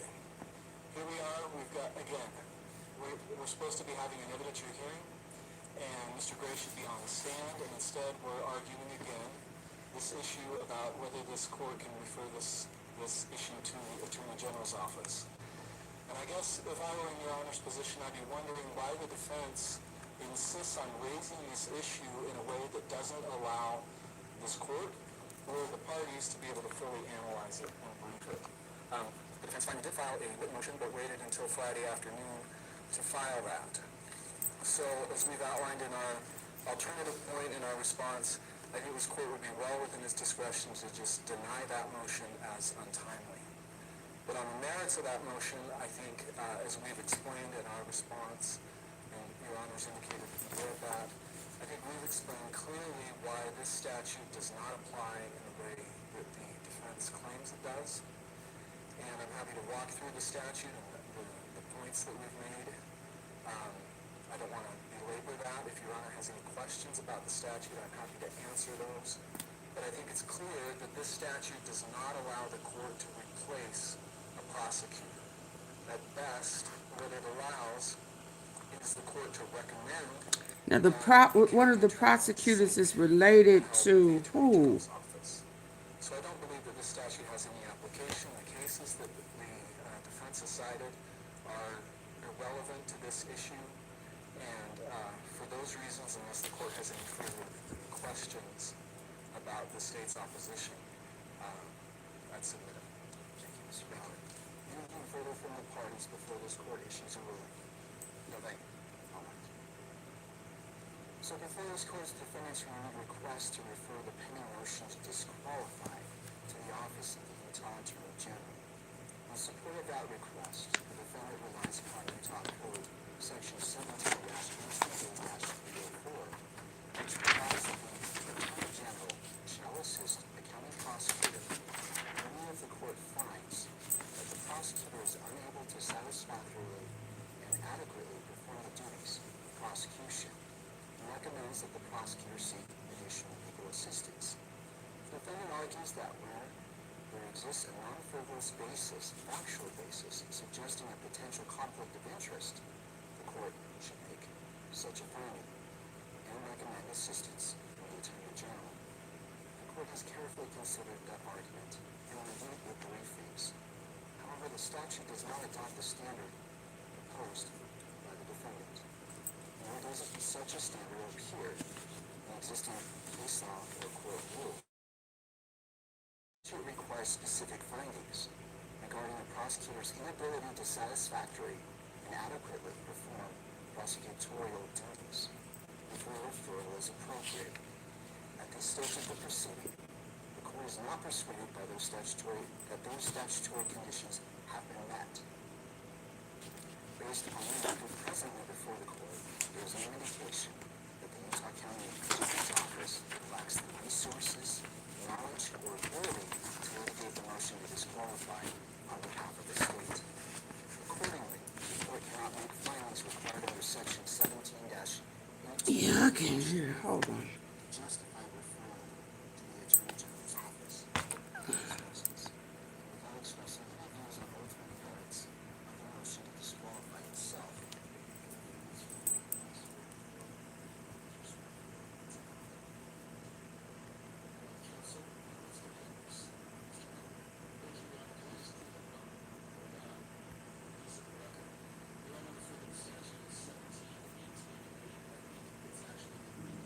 And trying to make government work. Thank you, Steve. Well, all right, it's not on autopilot anymore. You love doing that. I do. Makes me feel taller. So grateful to be with you all, and I'm sorry we're in this situation again. It's like Groundhog Day in a way, the bad movie, where we come back to the same failed measures of the Democrats. It was just less than 3 months ago that they shut the government down for the longest period in history, 43 days. It was painful for so many Americans. Finally, a handful of them saw the light and helped us to get the government operating again. Republicans have demonstrated over and over that we are the grown-ups in the room. We are the ones that are governing. We are the ones that are funding the government. We are the ones that are providing the vital services and trying to make government work more efficiently and effectively for everyone. After that long historic shutdown that was so painful, appropriators in both parties got together. I tip my hat to Chairman Tom Cole of the House Republican chair of the Appropriations Committee and all of our committee members, the Cardinals, the subcommittee chairs, as we call them. I gotta go to somebody who is not going to just be lying right off the bat and blaming.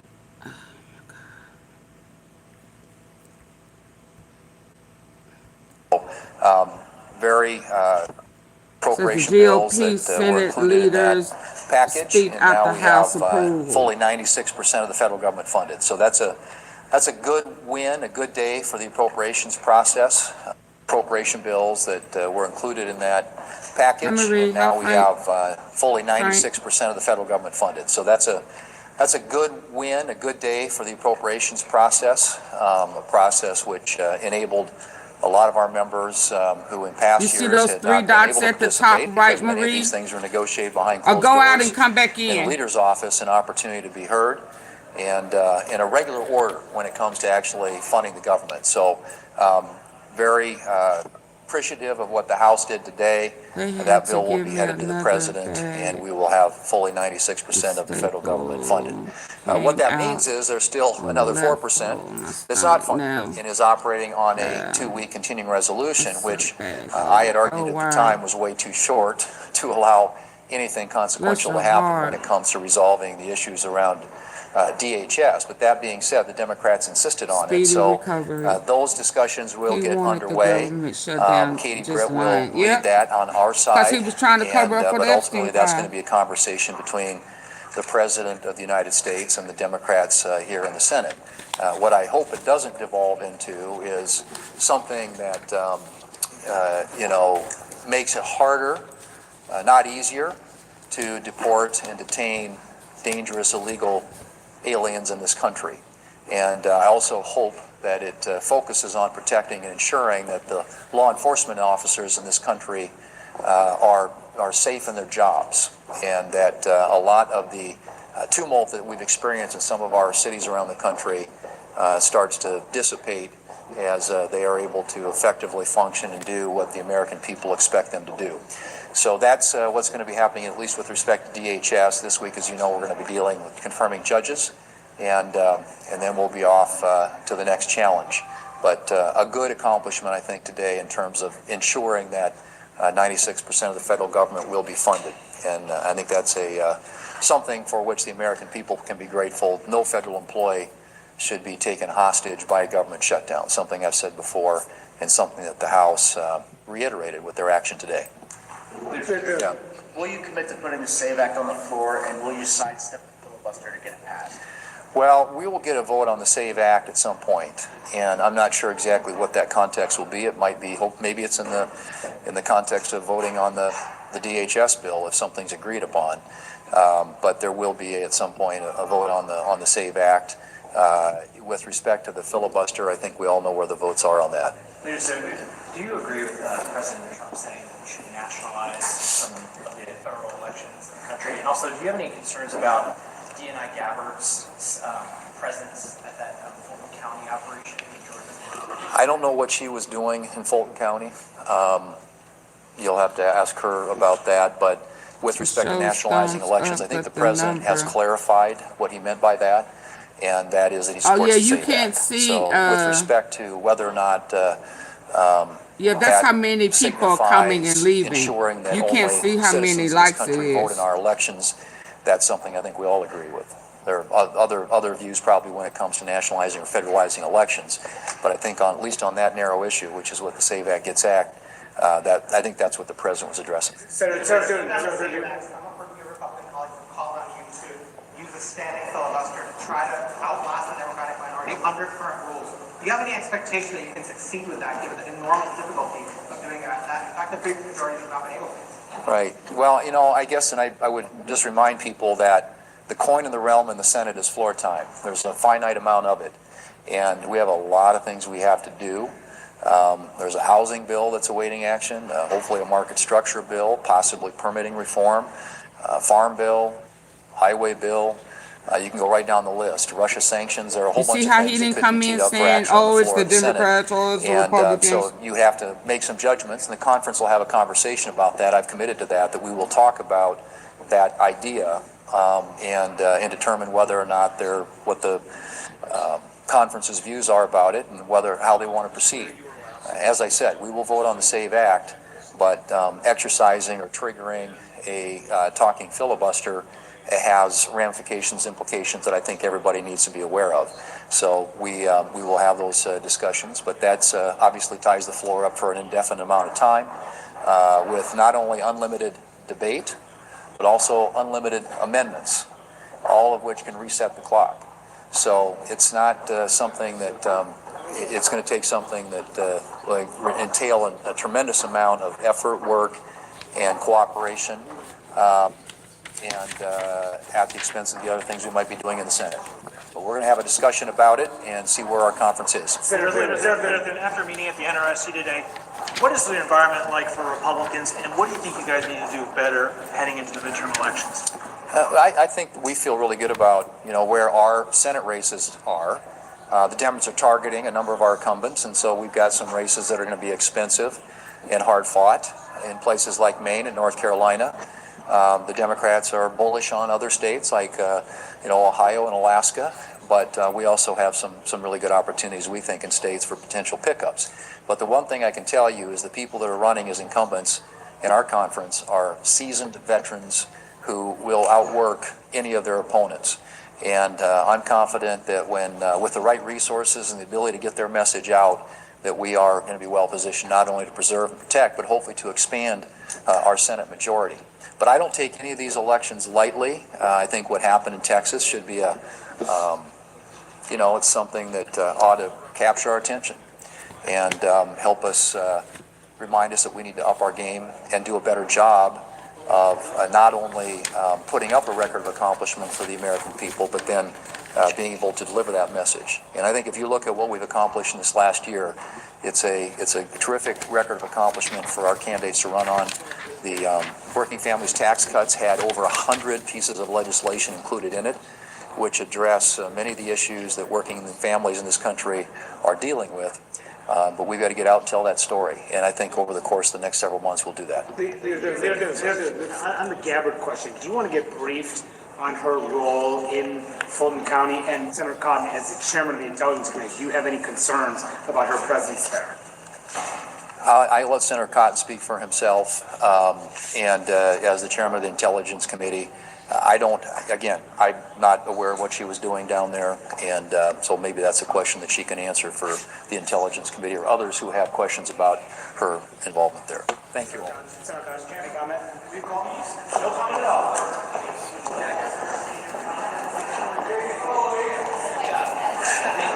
It's blue, baby. It's a big, beautiful blue day.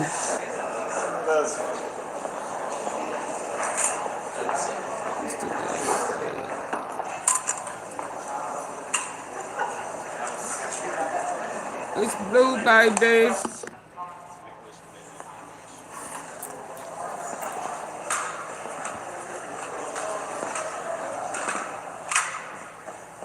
Oh my God, sorry. I'm sure I have at some point. I mean, it's pretty standard policy. If there's a conflict. Okay, blackmail scheme. They had a blackmail scheme under oath. Okay. Senate Democrats speaks about. Okay, hold on. And I thank Senators Murray and Schatz for being here. Now, under President Trump, Kristi Noem and Stephen Miller. We have some quiet, please.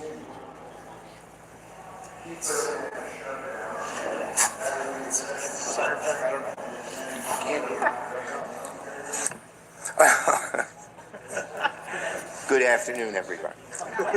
Under President Trump, Kristi Noem and Stephen Miller, ICE's been unleashed without guardrails, violating constitutional rights, and refusing to coordinate with state and local law enforcement.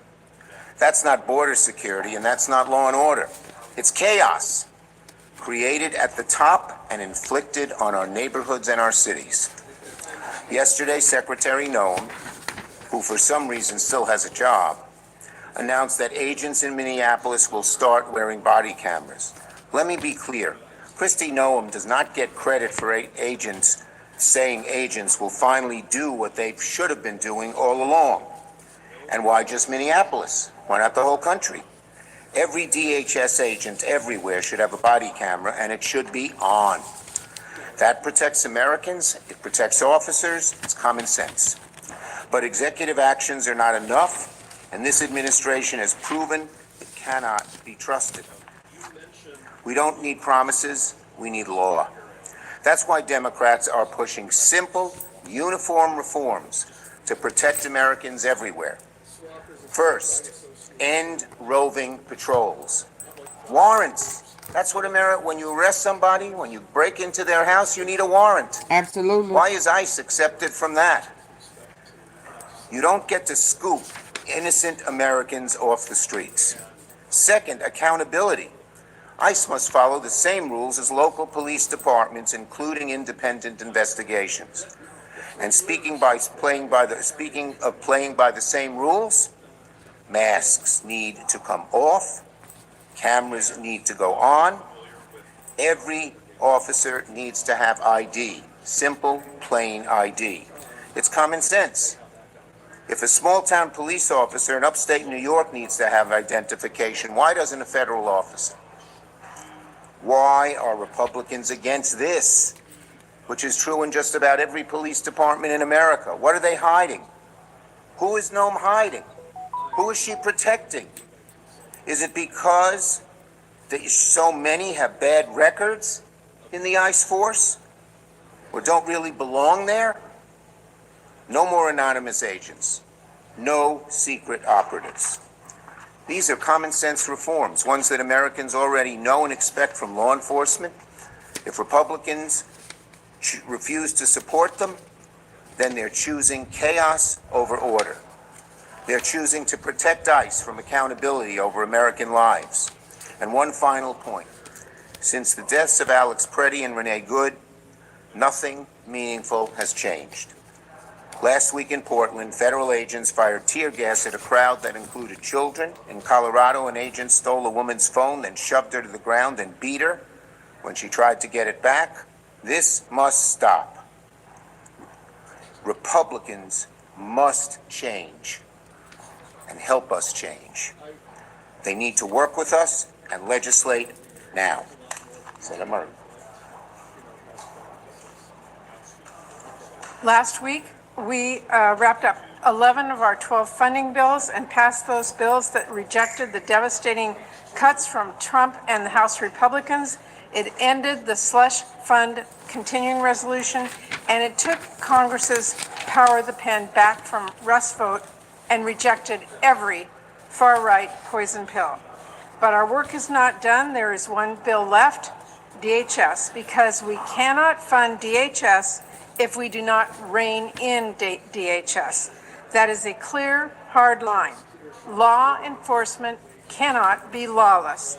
But that's exactly what we have been seeing from ICE and CBP. What is happening in Minneapolis has not been subtle. They didn't Federal clearly get agents it are done. going door to door asking for papers, and just as often ignoring papers, taking in people who are legally seeking asylum, like little 5-year-old Liam and his father, They who a require judge that you have forced it. them to release this And then week. We have people that have done nothing wrong, being abducted by masked agents with no warrant, shipped across the country, and herded into overcrowded detention centers for who knows how long. Some of them, taken in Minneapolis, mind you, are being left out in the street in Texas. No way to get home when ICE is forced to grapple with the reality they were here legally all along. The response to this lawless catastrophe has been understandable. Outrage from everyone who believes this is a country where law, order, due process, and basic human decency matters. People have protested peacefully. People have documented the chaos People as have legal died observers. And the unjustifiably. Trump administration response to that has only grown more unhinged and infuriating. We saw protesters tear gassed, even as they were pinned on the ground. We saw the shocking murders of Renee Good and Alex Preddy. And we heard the administration lie every step of the way. They lied about little Liam and his dad being here illegally. They lied about Alex Preddy brandishing a weapon and called him a terrorist. And just this week, we all saw a video of a woman who was abruptly cut off, pulled over, guns immediately drawn on her, nearly arrested before the local police stepped in and saved her from ICE. And yet the Trump administration is trying now to lie about that too. Enough. We are not going to fund a rogue department with its unchecked agents and officers. We're going to have accountability at DHS, or there will not be Democratic votes to fund a lawless agency. If Republicans refuse to make the changes the American people are demanding, they are forcing a Republican shutdown of DHS. The chaos, the brutality, all of it has happened at the explicit direction of this president and a Republican Congress that wrote him a blank check. If Republicans want Democratic votes to fix this, then they need to understand that half measures won't cut it. It really is that simple. This is somber stuff. Legal immigrants being brutalized, American citizens being detained, American citizens being shot and killed by our own immigration enforcement. The Trump administration needs to take these abuses seriously and understand that what Democrats are demanding is reasonable and it is necessary. End the roving patrols. Hold federal agents accountable and hold them to the same standards as local law enforcement on the basic things like use of force. Get masks off, get body cameras on, and ensure proper identification. Make So sure my they message to qualify Trump for and the this position. entire administration, stop Make sure they're the lying, properly trained. Stop slandering American citizens and lawful immigrants. Stop insulting our intelligence and spitting on the Constitution. This country sees right through this. The people recognize Absolutely. that Democrats are fighting to protect basic American principles and basic American rights. My message to Republicans, we are at the table. We are ready to negotiate serious measures to rein in these rogue federal agencies. We are focused on getting a bill, and it has to be a bill that reins in the abuses we are seeing done by ICE and CBP. Americans deserve accountability. We will settle for nothing less.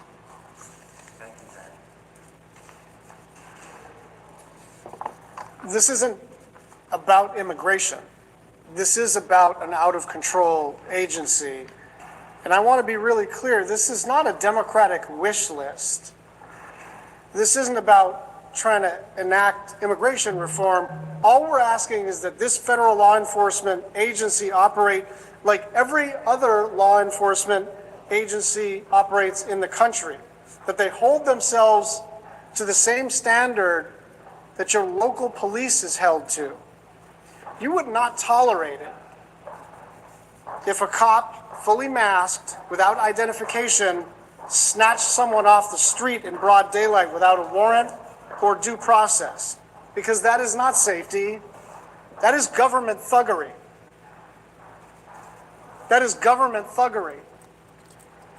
And so one of the reasons that people are so exercised, not just Democrats, not just progressives, but libertarians and Republicans and people in urban communities and rural communities and suburbs and exurbs, everybody is angry because this agency in particular is out of control. This agency in particular is out of control, and we're not demanding a series of reforms that have been our longtime political hobby horses.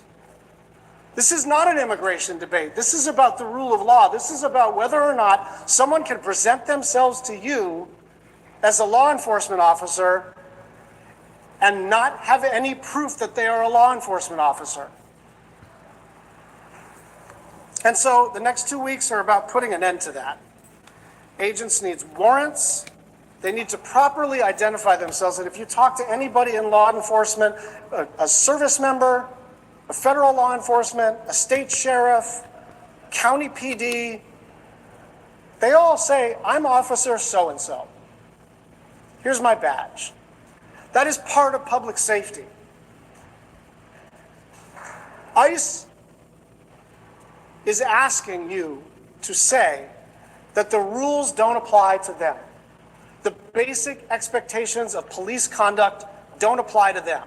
The Constitution of the United States doesn't apply to them.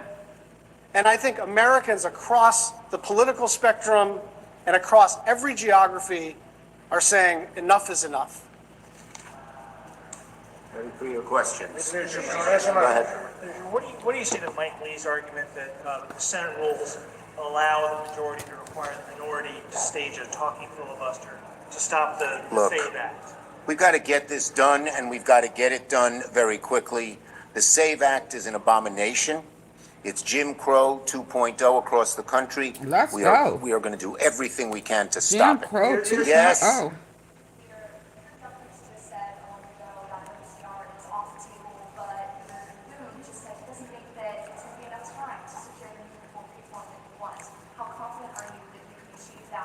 If Leader Thune negotiates in good faith, we can get it done. We expect to present to the Republicans a very serious, detailed proposal very shortly. Yes. Also said just now that you are negotiating directly with the White House. He's not a part of these negotiations. Are you negotiating? First, Leader Thune has to and should be part of these negotiations. And second, the House vote just passed, and we're going to present a serious proposal, detailed, along the outlines of what we have talked about to the Republicans, both in the Senate, the House, and the White House, very shortly. Yes. Thank you, Leader Schumer. Good afternoon. In the House vote that just happened right now, Leader Jeffries and his top members of Democratic leadership voted against this deal that you guys negotiated here in the Senate. Is there a disconnect between you and Leader Jeffries? Leader Jeffries and I are talking all the time, and we'll be meeting this afternoon to continue our discussion. Thank you. He said thank you, goodbye.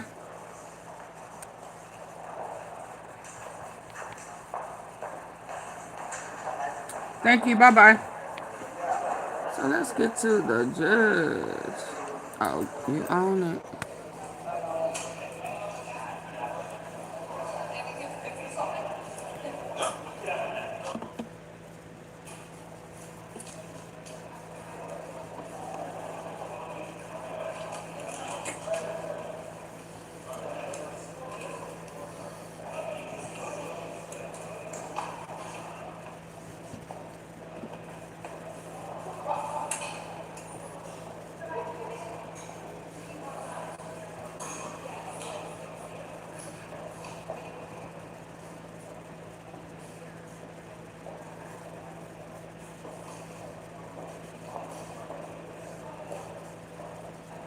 They just turned and walked away. I said, oh, okay. Oh, okay.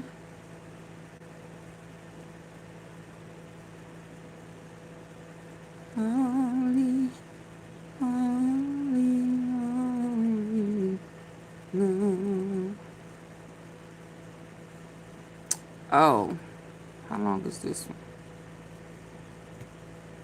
They flying drones. They intercepted a drone. About the everyday lives of your family. That we are following at this hour. And I wanted to share just a little bit breaking news. I wanted to share this social media post from Fox News stating that a U.S. fighter jet shoots down unmanned Iranian drone that was approaching USS Abraham Lincoln in Arabian Sea, U.S. Central Command spokesman says. So that is the breaking news that we are following at this hour. And I wanted to share just a little bit more information as we are learning new details. The U.S. Central Command says a U.S. Navy fighter jet shot down an Iranian drone that was approaching the aircraft carrier in the Arabian Sea. This is a post by the Associated Press sharing that information, saying that there was unclear intent. Now, in an emailed statement Tuesday, U.S. Central Command said the drone, quote, aggressively approached the aircraft carrier with unclear intent, and it continued to fly toward the ship despite de-escalatory measures taken by U.S. forces operating in international waters. The U.S. military says the shootdown also occurred within hours of another incident in which Iranian forces harassed a U.S. flagged and U.S. crewed merchant vessel that was sailing in Hi, that Flora. area. Hi, Holly. Music. Can I get y'all to hit the thumbs up? Hit the three dots at the top right. By an Hey, F-35C Cynthia. fighter jet from the Lincoln, which according to U.S. Central Command was sailing about 500 miles from Iran's southern coast. The military statement noted that no American troops were harmed and no equipment was damaged. Then, hours later, Iran's Islamic Revolutionary Guard Corps forces harassed the merchant vessel Stena Imperative. That's according to the U.S. military. And according to the military statement, two boats and an Iranian drone approached the ship, quote, at high speeds and threatened to board and seize the tanker. So we did want to share the very latest as we are continuing to follow this breaking news. U.S. Central Command says a U.S. Navy fighter jet shot down an Iranian drone that was approaching the aircraft carrier USS Abraham Lincoln in the Arabian Sea. In an emailed statement, U.S. Central Command said that the drone aggressively approached the aircraft carrier with unclear intent, and it continued to fly toward the ship despite de-escalatory measures taken by U.S. forces operating in international waters. The U.S. military says the shootdown also occurred within hours of another incident in which Iranian forces harassed a U.S. flagged and U.S. crewed merchant vessel that was sailing in that area. We, of course, are going to continue to follow all of the developments of this breaking news and also share reaction from top leaders as they come in. For now, though, stepping away for a break. Why are you not investing in tax liens? No, seriously. Why are you not investing into one of the most incredible real estate strategies that's the most passive and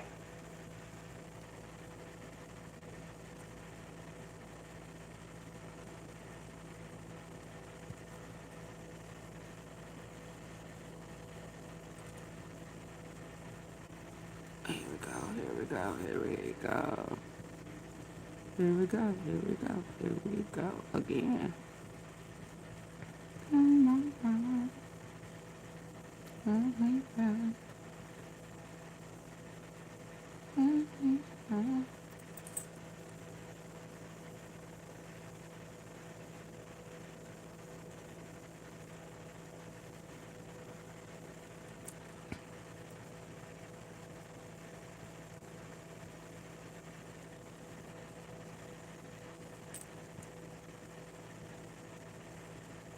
A county court judge indicted, accused of having an attorney handcuffed and kept in a jury box.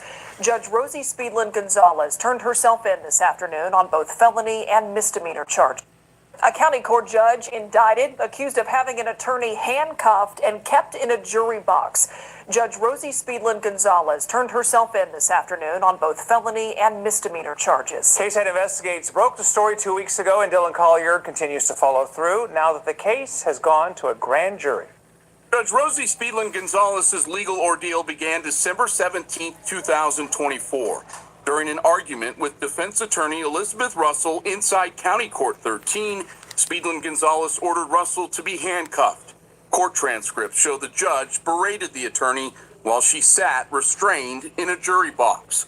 Russell, who declined comment today, filed a criminal complaint. Earlier this month, KSAT Investigates exposed the incident and spoke with former employees who worked in Speedland Gonzalez's court. She had a Russell to be handcuffed.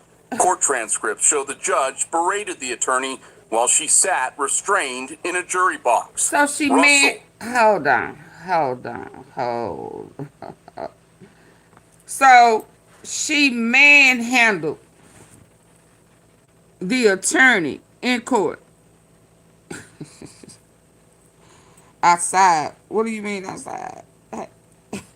So she manhandled the attorney by having her handcuffed.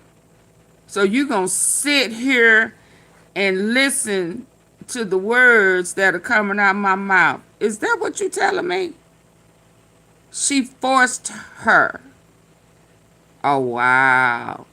I mean, these people done lost their mind. When I say lost their mind, they have lost their mind. My Lord. And now she arrested, indicted, and locked with up. Defense attorney Elizabeth Russell inside County Court 13, Speedland Gonzalez ordered Russell to be handcuffed. Court transcripts show the judge berated the attorney while she sat restrained in a jury box. Russell, who declined comment today, filed a criminal complaint. Earlier this month, KSAT Investigates exposed the incident and spoke with former employees who worked in Speedland Gonzalez's court. They described the judge's behavior as increasingly erratic. The two-count indictment accuses Speedland Gonzalez of unlawful restraint by a judge, a second-degree felony, and misdemeanor official oppression. And Speedland Gonzalez's court, they described the judge's behavior as increasingly erratic. The two-count indictment accuses Speedland Gonzalez of unlawful restraint by a judge, a second-degree felony, and misdemeanor official oppression.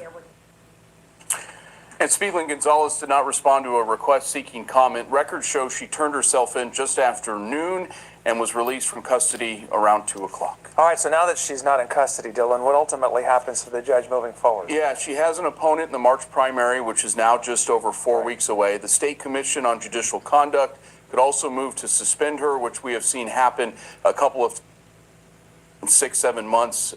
Uvalde County, Frio County, we saw it play out that way. So I expect the commission to move forward in the coming days. Probably will act quickly. Not sure what that discipline will be, though. So until that happens, if it does at all, can she still preside over court cases even though she's under indictment? Yeah, there is no flat-out rule in Texas that prevents her from hearing cases while under felony indictment. The commission, as I said, could move quickly to suspend her from her duties. We've been checking with them all afternoon and have not seen any action so far on their part. The other thing that could play into this is the other county court judges could pressure her to step aside until this legal situation is finished. All right, you'll follow it for us. Thank you, Dylan. Thank you. You bet. Here's something most drivers don't know. Wow. The older your car, the cheaper your insurance should be. If your vehicle...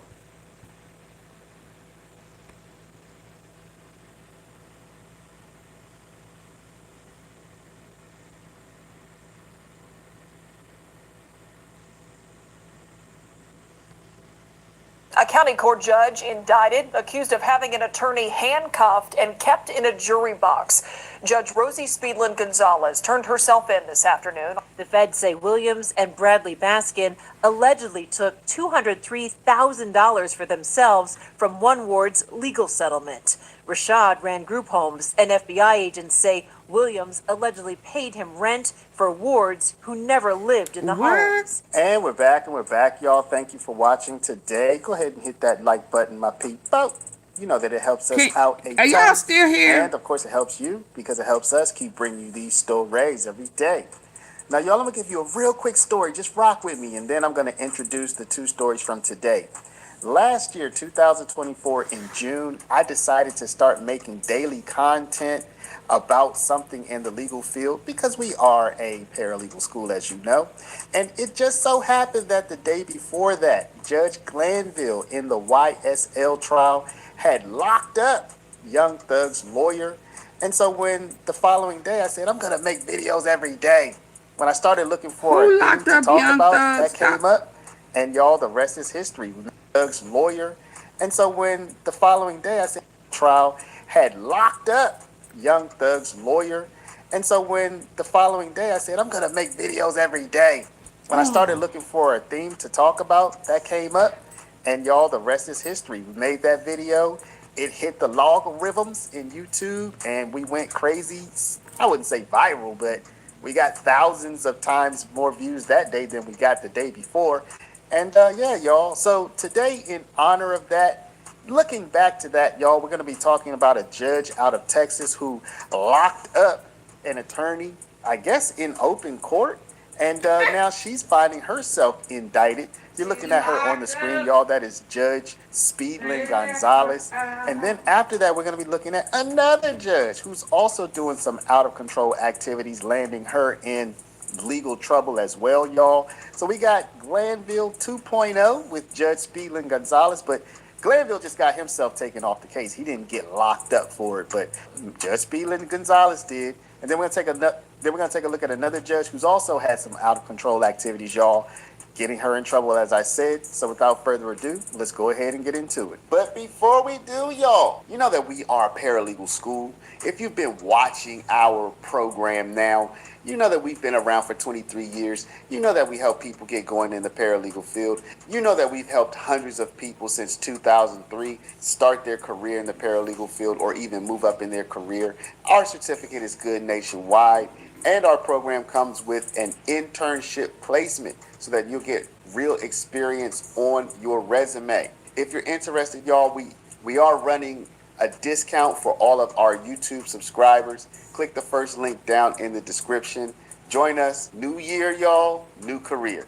Now let's go ahead and get into the story. A county court judge indicted, accused of having an attorney handcuffed and kept in a jury box. Judge Rosie Speedland Gonzalez turned herself in this afternoon on both felony and misdemeanor charges. KSAT Investigates broke the story 2 weeks ago, and Dylan Collier continues to follow through now that the case has gone to a grand jury. Judge Rosie Speedland Gonzalez's legal ordeal began December 17, 2024. During an argument with defense attorney Elizabeth Russell inside County Court 13, Speedland Gonzalez ordered Russell to be handcuffed. Court transcripts show the judge berated the attorney while she sat restrained in a jury box. Russell, who declined comment today, filed a criminal complaint. Earlier this month, KSAT Investigates exposed the incident and spoke with former employees who worked in Speedland Gonzalez's court. They described the judge's behavior as increasingly erratic. The two-count indictment accuses Speedland Gonzalez of unlawful restraint by a judge, a second-degree felony, and misdemeanor official oppression. Not sure if you saw the news, but Fox News is claiming President Trump is declining in the polls. And President Trump responded, says Fox News polls can't be trusted. So now, Newsmax is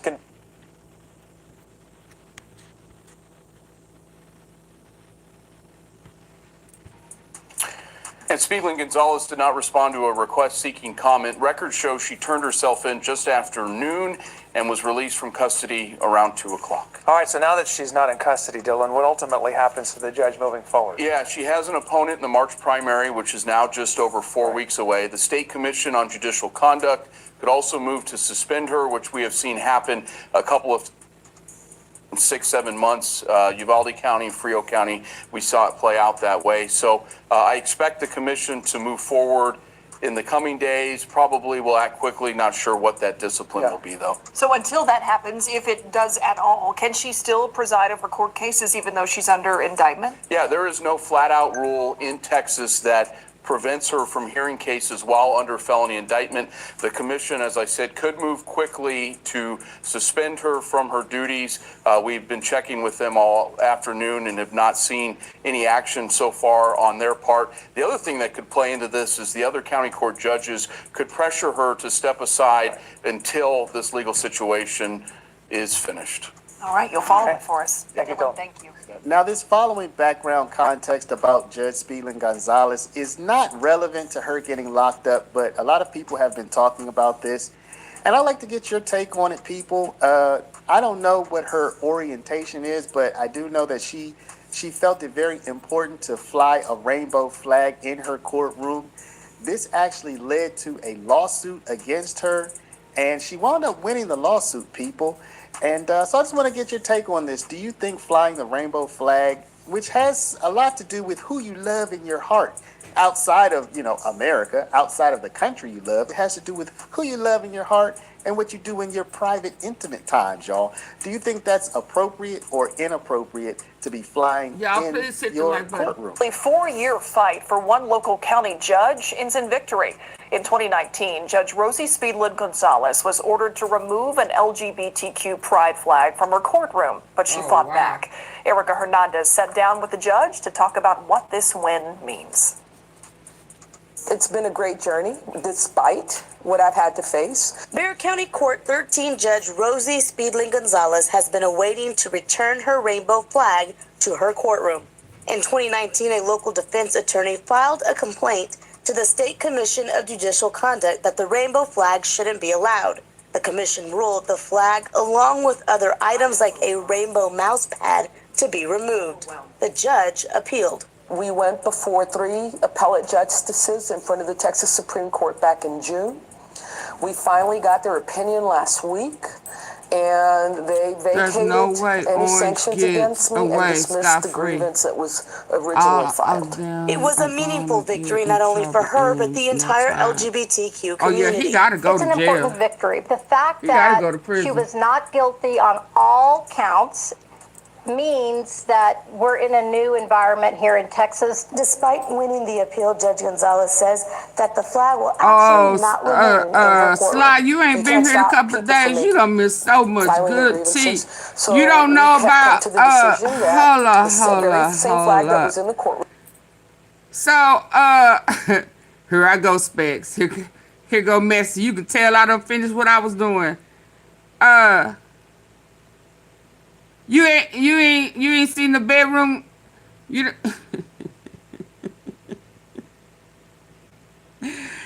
Oh my goodness. You ain't seen the pickle gate, the update on the pickle gate.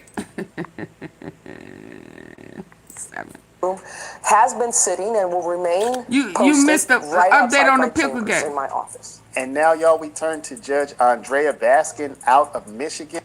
Yeah, so old girl, she. Oh, how can I do it for a female? Hold on. So you don't miss the pick. You don't miss. Sly, you still here before I go over there? Because everybody else done seen it. What do I got over here?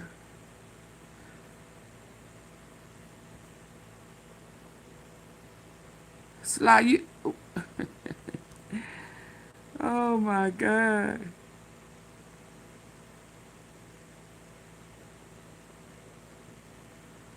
Oh, they done got caught in the bed. You know how when young folk, mama go leave and they sneak the little girlfriend in, a boyfriend in the house, and your mama come home. In this case, she is accused and the of mama basically come stealing home, from people in her state's legal system. y'all hear the garage go up, and y'all go to jumping. People who are involved in the guardianship they done got caught in the bed, y'all. all hugged up, fell asleep.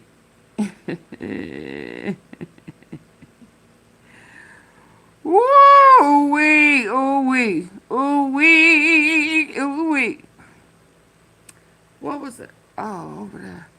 You missed it, huh?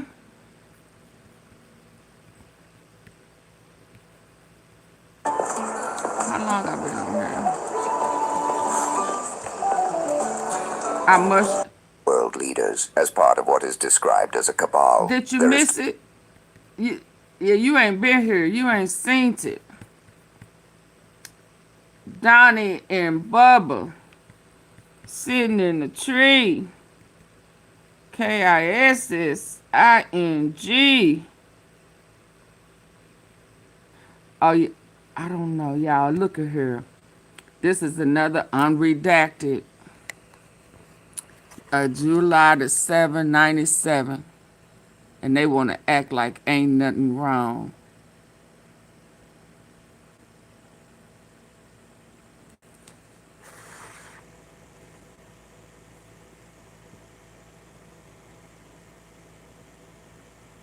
Y'all see them babies? Trump and Epstein. 1, 2, 3, 4, 5 babies. And look like a teenager. And then somebody back here over there.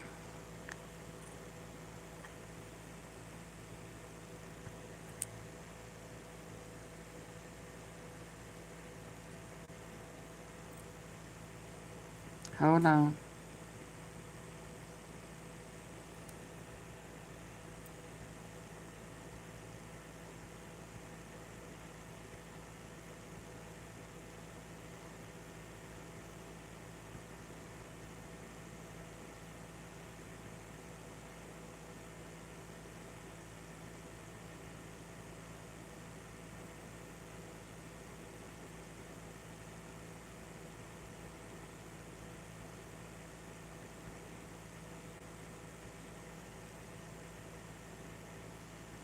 You know, Jay-Z in the Epstein files. You remember this one? When they had them girls. Oh, you put that thing on them. Ooh. You putting that thing on.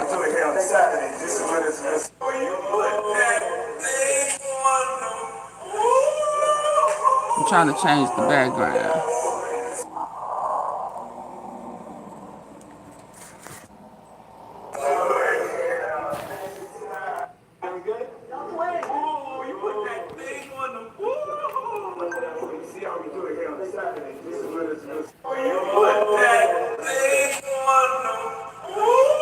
Kids in the back.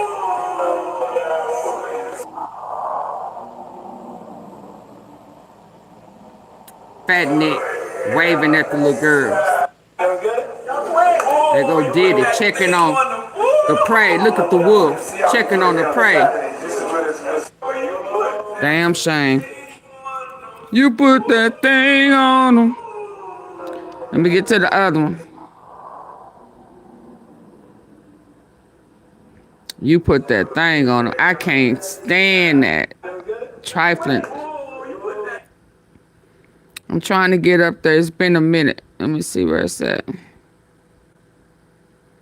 It's the lava, lava, lava, lava. Hold on, wait a minute. Hold on, wait a minute.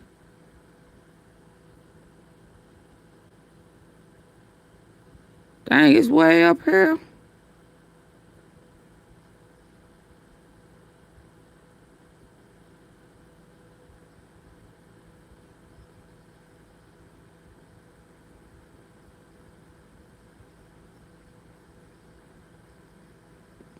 Dang it, I can't find him.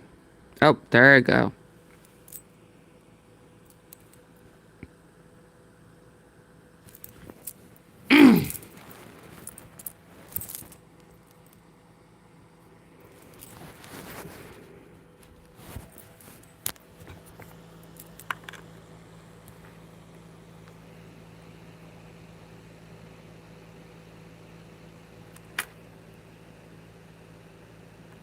It started on his knees and it ended up in the bed.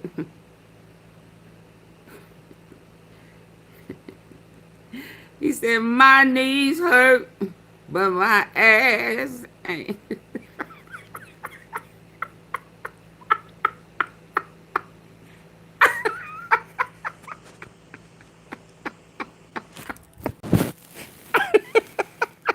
Ouch. Oh my God.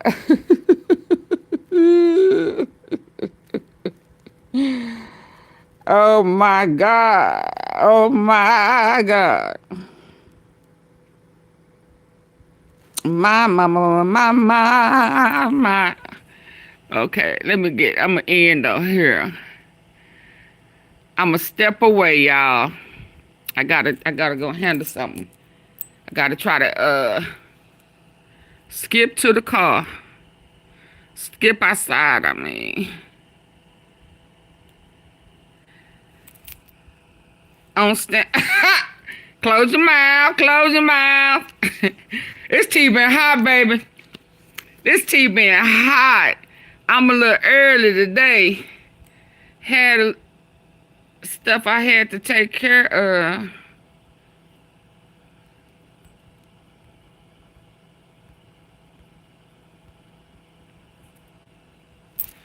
I'm gonna need for y'all to hit the like button.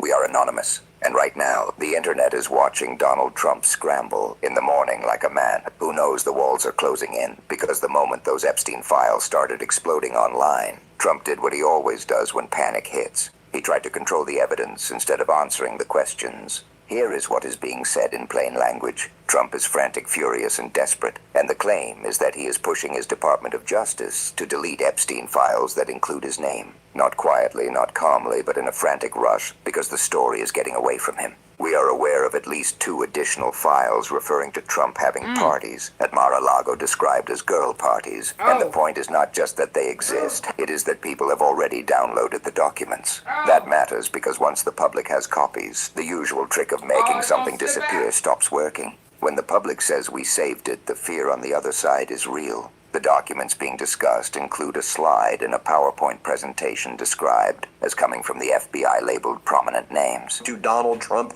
having parties at Mar-a-Lago called calendar girl parties, but we've downloaded these documents. Let me remind you what some of these documents say. There is a slide in a... And the names listed are not random. They're the kind of names that move through the world like gravity does not apply to them. Coin presentation from the FBI that's called Prominent Names, and here's what it says. Donald Trump, Weinstein, Glenn Dubin, Prince Andrew, Leon Black, Dershowitz, Clinton, Lutnick, William Barr, Leon Black. Here's what it says about Donald Trump. The online conversation is not just that Trump is in the mix. It is that Trump is placed among a network where influence and protection often travel together. And that is what makes people furious, because for decades the public has been told these are separate worlds, separate scandals, separate stories. But when the same circles keep appearing, people stop believing in coincidence. Now we are going to be careful about how we describe what is alleged, because the subject involves sexual violence and victims. What is being circulated includes an allegation that a Jane Doe said Epstein introduced her to Trump, and that Trump forced a sexual act on her, then assaulted her, then threw her out. Jane Doe stated Epstein introduced her to Trump, who subsequently forced her head down to his exposed penis, which is subsequently bit. In response, Trump punched her in the head and kicked her out, according to this allegation. Then there is another allegation here. Jane Doe remembers Epstein introduced her to Trump, saying, "This is a good one, huh?" And Trump responded, "Yes." And that second Another allegation describes Epstein introducing her to Trump with the comment, "This is a good one, huh?" And Trump responding, "Yes." These are allegations. But the reason they hit like a bomb is not just what they claim happened. It is the pattern of power, the pattern of access, and the pattern of denial that always follows. It is also tied to the repeated references to testimony and sealed proceedings, including a minor witness referenced as testifying under secrecy, with a similar introduction involving Epstein and Ghislaine Maxwell. When the public hears secret sealed, under wraps they hear one thing: protection for the powerful, silence for everyone else. And while this storm is raging, look at what else shows up in the same file universe. Steve Bannon. The claim is that Bannon has a lot of communications with Epstein in those files. Text messages, planning, coordination, and the content described is not small talk. It is politics influence, world leaders, and the kind of cynical strategic chatter that treats countries like chessboards and people like pieces. There is mention of advising former Israeli Prime Minister Ehud Barak and Epstein talking about meetings with Vladimir Putin and other world leaders as part of what is described as a cabal. There is talk about boosting Bolsonaro in Brazil and toppling governments across the world. There is talk about elections. 2016 in the United States, 2018 in Brazil, Brexit, and more. Whether every line of every message holds up in court is not the only point. The point is the proximity, the overlap, and the audacity. These are not strangers and separate scandals. These are connected worlds, and Trump sits right in the middle of that ecosystem. Then comes the part that screams distraction. As the claim spreads that Trump is trying to frantically remove Epstein documents referencing him, Trump posts photos of Steve Bannon like he is trying to polish him into a hero. Trump calls Bannon and another figure very good guys treated unfairly by Sleepy Joe Biden, now bigger than ever. And right alongside that public praise, the story says Bannon and Epstein are exchanging messages about meetings and preparations, with lines like, "We are set for Nome on Saturday. Have you told him what we are preparing for, should I ask?" Easy for me, and then the part about dealing with Ehud in Israel and announcing he is strategic advisor. That is the kind of language that does not sound like random acquaintances. It sounds like coordination, confidence, familiarity. Trump wants the public to look at the photo and think loyalty and strength. The public is looking at it and thinking, why are all these names always clustered around the same darkness? Now let's talk numbers, because the numbers are the part Trump cannot scream away. The story says that on Friday, 3 million Epstein files were produced, and within that production there were about 38,000 references to Trump's name. Not 5, not 50, not 500. Folks, I've seen a thing or two, but these prescription prices? Woo! Crazy. Higher than a rooster on stilts. Ain't that right, Dusty Pete? That's a fact. Reckon it's time we rope 'em in. Good old Rex makes saving time and money easier than splitting a biscuit. Paper's looking mighty big for its britches there, partner.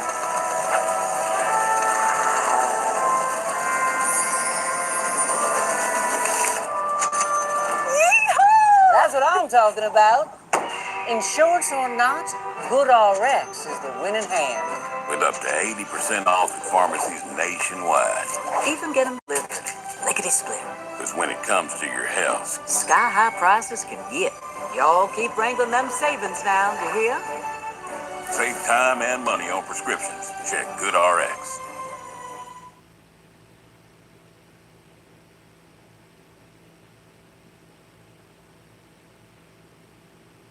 You want to file free? Hit it.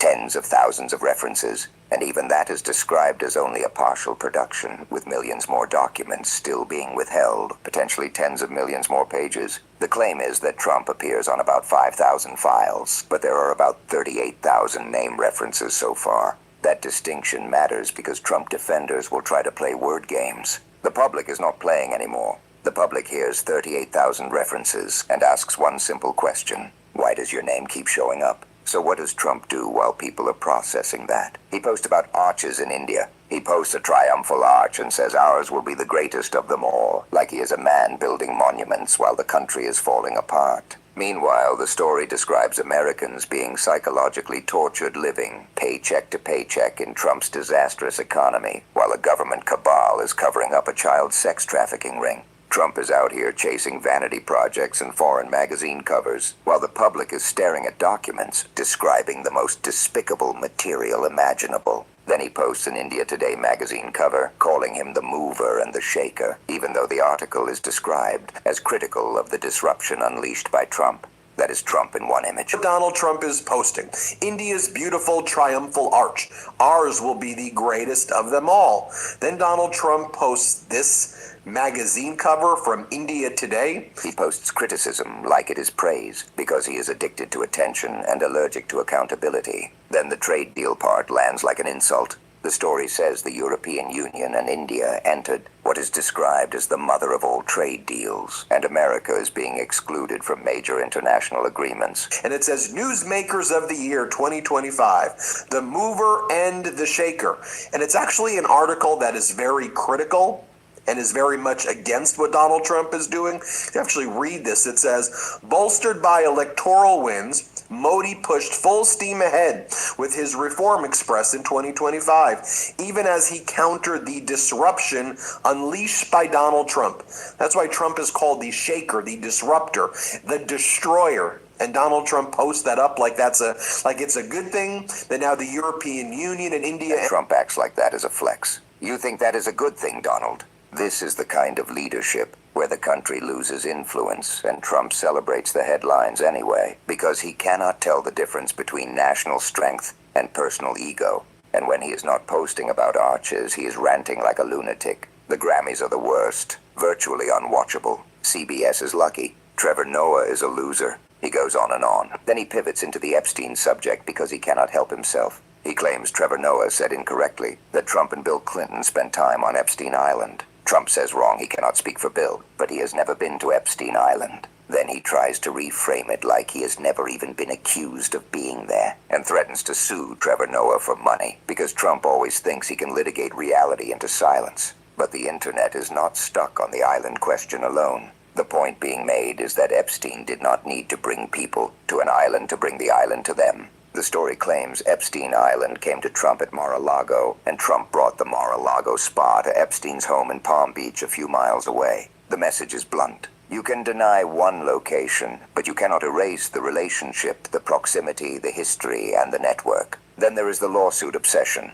The story says Trump is suing the IRS and suing his own government for $10 billion, claiming that the leak of his tax returns years ago harmed his reputation so much that he wants taxpayers to pay him now. He wants to settle with the government, meaning he wants to settle with himself, and then take $10 billion of taxpayer money. This is the part that makes people sick. While regular people cannot afford rent, cannot afford homes, lose health care, fight for education, and watch their kids' futures shrink, Trump is trying to extract billions from the public like the country is his personal bank account. And the story reminds people why the tax returns made them angry in the first place. Years where he paid $0, years where he paid $750. A man who markets himself as a genius while acting like the rules are for everyone else. Then suddenly the script pivots into an advertisement segment, and we are not removing it because it is part of the original content. It talks about focusing on better nutrition for kids in 2026, claims that some children's vitamins contain up to 7 grams of sugar and artificial additives, and promotes a product described as zero sugar, no gummy junk, a chewable vitamin with 12 organic fruits and vegetables plus 15 essential vitamins and minerals, shipping to your door with a reusable bottle and monthly refills. It also promotes a kid's daily greens plus superfoods product described, like chocolate milk with veggies, a green powder with 55 plus whole food sourced ingredients, mixed with milk or non-dairy beverages, and it offers a deal of 50% off the first order through a specific website link. Now back to the ugliness.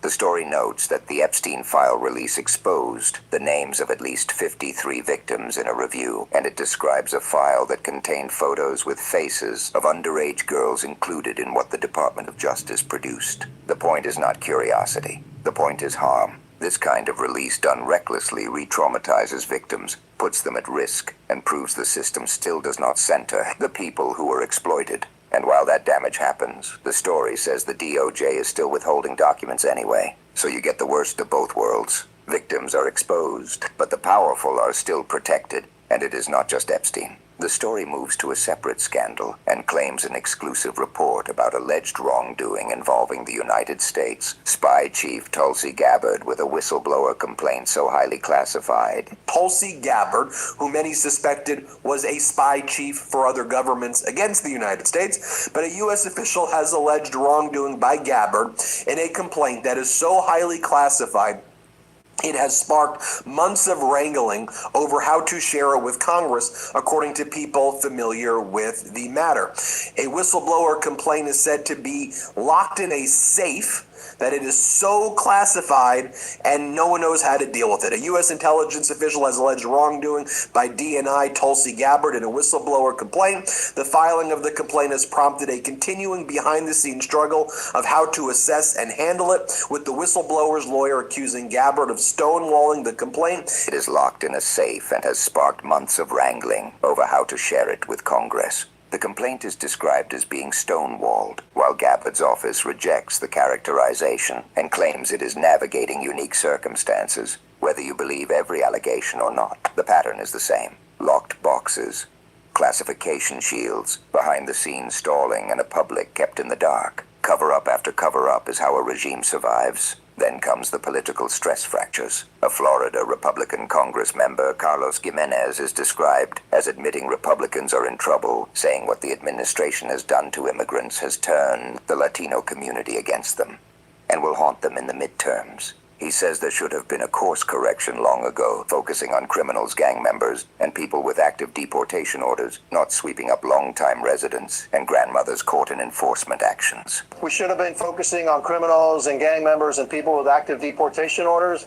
I don't think we should have been focusing on people that have been here for a long time, grandmothers, etc., that happen to be in a neighborhood when you're doing an enforcement action. That is not a moral awakening. It is a political calculation spoken out loud. They went too far, and now they are scared of the consequences. But then another Republican voice shows the denial machine still running. Pete Sessions is described responding to a massive loss in Texas in a special election runoff in Texas State Senate District 9, with what is described as a huge overperformance in a Trump district. Sessions tries to blame timing, weather, and low participation. Well, John, first of all, the success for Rain Dance has a lot to do with timing. And what happened is there was a huge snowstorm. Saying special elections are quirky, that Trump endorsed the Republican candidate 3 times in the 12 hours before the election, then later claimed he did not even know the candidate, despite posting repeatedly about her. That is Trump's operating system. If it works, he owns it. If it fails, he denies he ever touched it. Finally, the story returns to culture, because authoritarianism does not start with tanks. It starts with institutions, with intimidation, with taking over spaces that shape public imagination.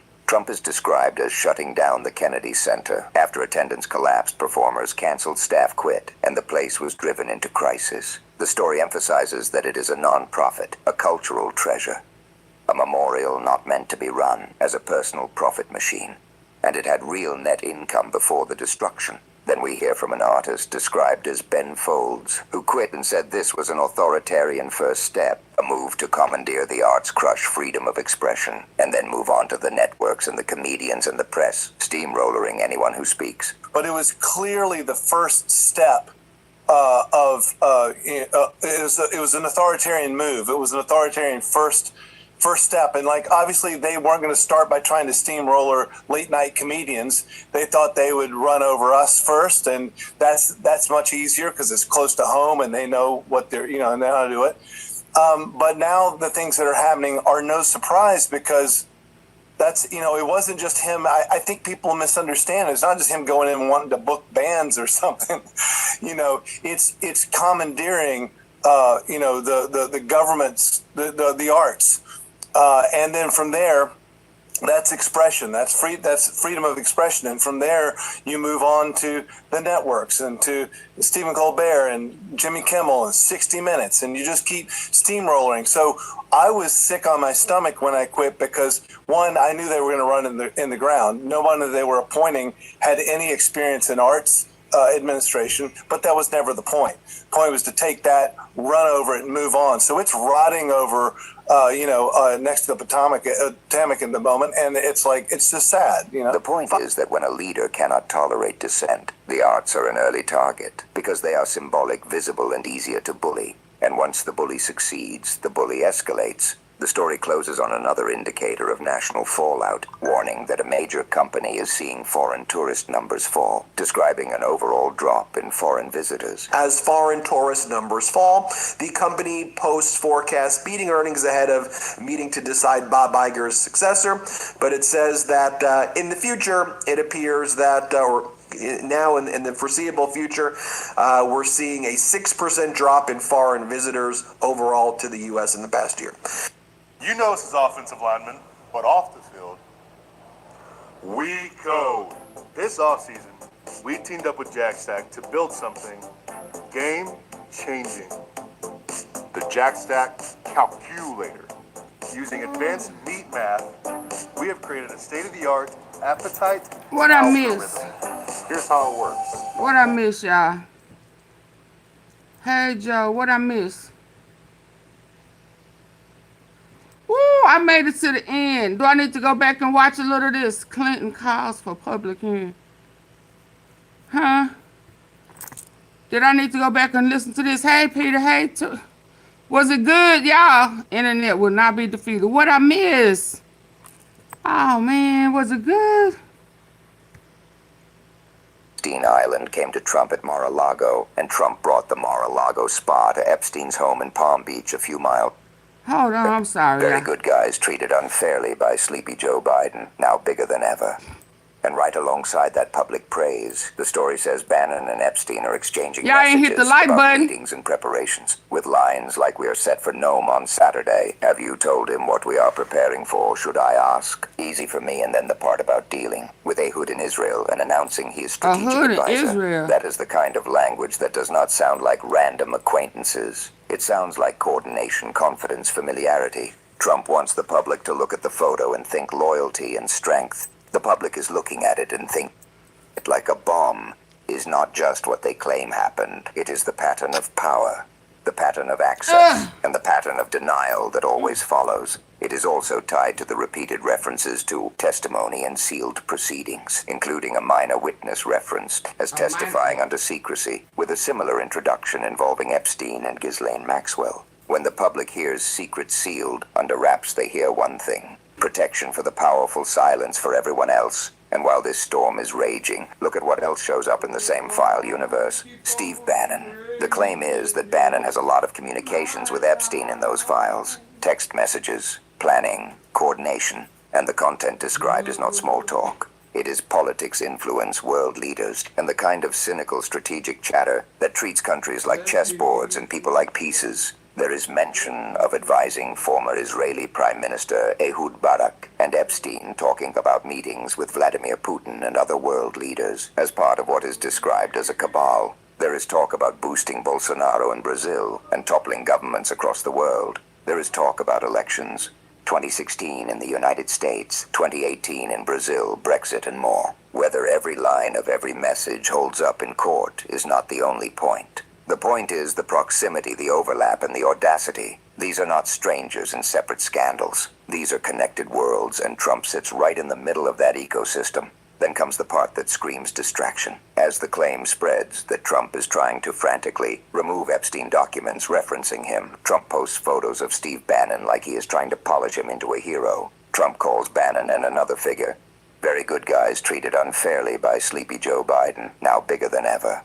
And right alongside that public praise, the story says Bannon and Epstein are exchanging messages about meetings and preparations, with lines like "We are set for Nome on Saturday. Have you told him what we are preparing for, should I ask?" Easy for me, and then the part about dealing with Ehud in Israel and announcing he is strategic advisor. That is the kind of language that does not sound like random acquaintances. It sounds like coordination, confidence, familiarity. Trump wants the public to look at the photo and think loyalty and strength. The public is looking at it and thinking, why are all these names always clustered around the same darkness? Now let's talk numbers, because the numbers are the part Trump cannot scream away. The story says that on Friday, 3 million Epstein files were produced, and within that production there were about 38,000 references to Trump's name. Not 5, not 50, not 500. Tens of thousands of references, and even that is described as only a partial production, with millions more documents still being withheld, potentially tens of millions more pages. The claim is that Trump appears on about 5,000 files, but there are about 38,000 name references so far.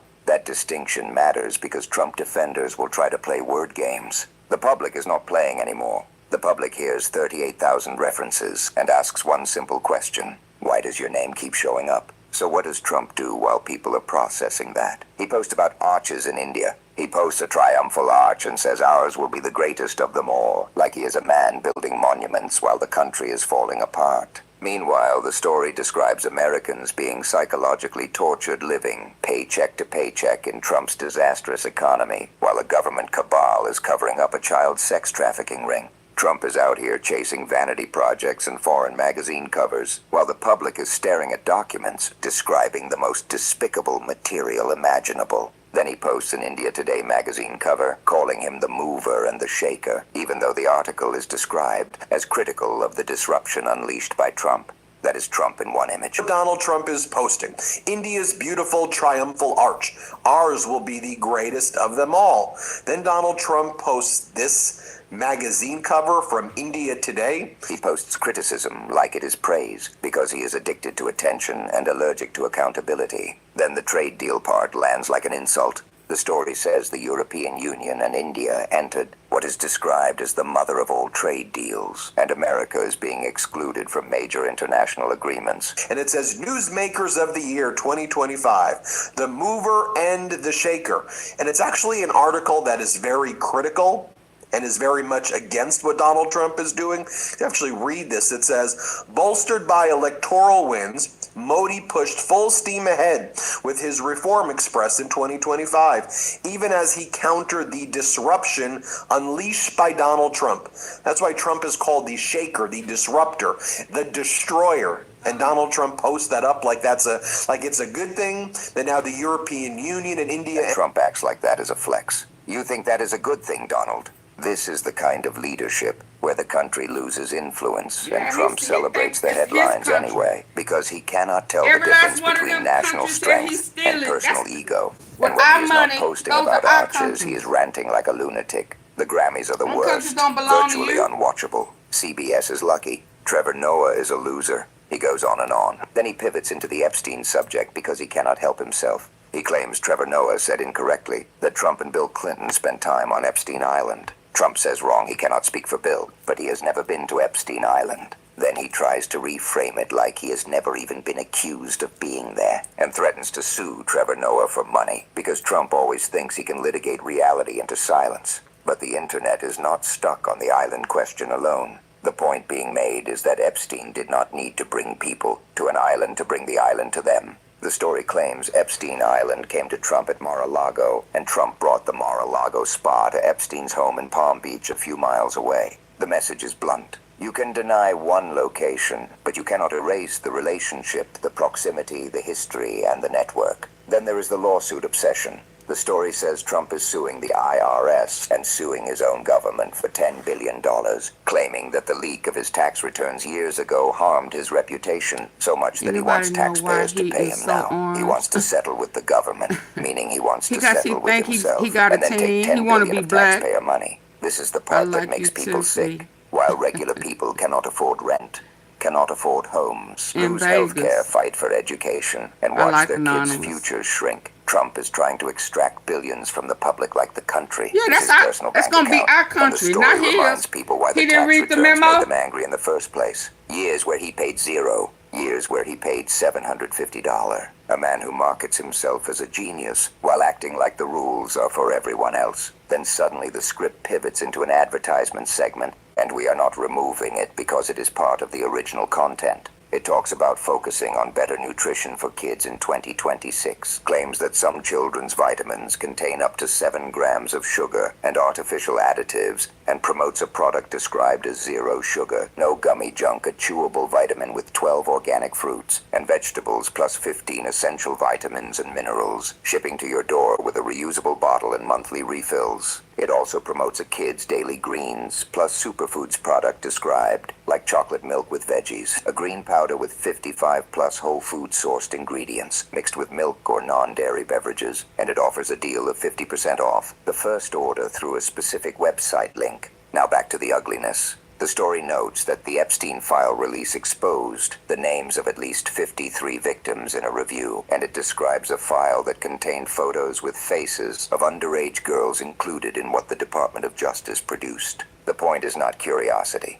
The point is harm. This kind of release done recklessly re-traumatizes victims, puts them at risk, and proves the system still does not center the people who were exploited. And while that damage happens, the story says the DOJ is still withholding documents anyway. So you get the worst of both worlds. Victims are exposed, but the powerful are still protected. And it is not just Epstein. The story moves to a separate scandal and claims an exclusive report about alleged wrongdoing involving the United States. Spy Chief Tulsi Gabbard with a whistleblower complaint so highly classified. Tulsi Gabbard, who many suspected was a spy chief for other governments against the United States, but a U.S. official has alleged wrongdoing by Gabbard in a complaint that is so highly classified it has sparked months of wrangling over how to share it with Congress, according to people familiar with the matter. A whistleblower complaint is said to be locked in a safe, that it is so classified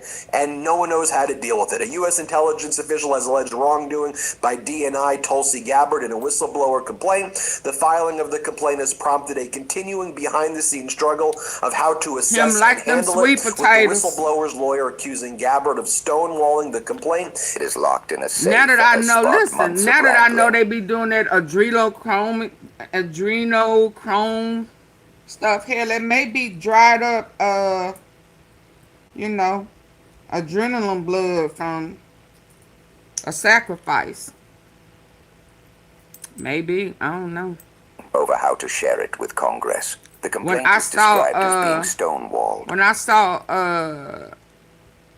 Donnie and Bubba in the bed, hell, both of them looked like they had that orange, I guess the orange from Big Guy rubbed off on Bubba, since they was, skin to skin. Let's get it on. Hey. Let's get it on. Let's get it on. Sugar. Let's get it on. It's like they both had that mask on their face. I guess all that bumping and grinding. I don't see nothing wrong with a little bump and grind. I don't see skin to skin. While Gabbard's office rejects the characterization and claims it is navigating unique circumstances, whether you believe every allegation or not, the pattern is the same. Locked boxes, classification shields, behind-the-scenes stalling, and a public kept in the dark. Cover-up after Maybe cover-up is you how a were regime thinking survives. about Then Big comes the Mike. political stress fractures. A Florida I don't know Republican what that is, Dan Congressmember O'Brien. I'm Carlos talking Jimenez about is described the as orange admitting man Republicans and are in trouble, the saying what the pickle man. It's administration has done Picklegate. to immigrants I don't has know what you're turned the talking Latino about. community I'm against talking them about and will haunt them in the midterms. He says there Trump should have been a and course Clinton correction in long the ago, bed. focusing on criminals, gang members, and people with active deportation orders, We not saw him sweeping on up his long-time knees 2-3 residents and months ago, grandmothers caught in trying to enforcement get to that actions. pickle. We should have been focusing on criminals and gang members and people with active Now we done deportation caught him orders. in the bed. I don't think we should have been focusing on people that have been here for a long time, grandmothers, etc., that happen to be in a neighborhood when you're doing an enforcement action. That is not a moral awakening. It is a political calculation spoken out loud. They went too far, and now they are scared of the consequences. Yeah, they're but scared then of the another consequences. Republican voice shows the denial machine still running. Pete Sessions is described responding to a massive loss in Texas in a special election runoff in Texas State Senate District 9 with what is described as a huge overperformance in a Trump district. Sessions tries to blame timing, weather, and low participation. Well, John, first of all, the success of a rain dance has a lot to do with timing. And what happened is there was a huge snowstorm. Saying special elections are quirky, that Trump endorsed the Republican candidate 3 times in the 12 hours before the election, then later claimed he did not even know the candidate, despite posting repeatedly about her. That is Trump's operating system. If it works, he owns it. If it fails, he denies he ever touched it. Finally, the story returns to culture, because authoritarianism does not start with tanks. It starts with institutions with intimidation, with taking over spaces that shape public imagination. Trump is described as shutting down the Kennedy Center. After attendance collapsed, performers canceled, staff quit, and the place was driven into crisis. The story emphasizes that it is a non-profit, a cultural treasure. A memorial not meant to be run as a personal profit machine. And it had real net income before the destruction. Then we hear from an artist described as Ben Folds, who quit and said this was an authoritarian first step, a move to commandeer the arts, crush freedom of expression, and then move on to the networks and the comedians and the press, steamrollering anyone who speaks. But it was clearly the first step it was an authoritarian move. It was an authoritarian first step, and obviously they weren't going to start by trying to steamroller late night comedians. They thought they would run over us first, and that's much easier because it's close to home and they know what they're they know how to do it. But now the things that are happening are no surprise, because that's it wasn't just him. I think people misunderstand. It's not just him going in and wanting to book bands or something. It's commandeering the government's the arts.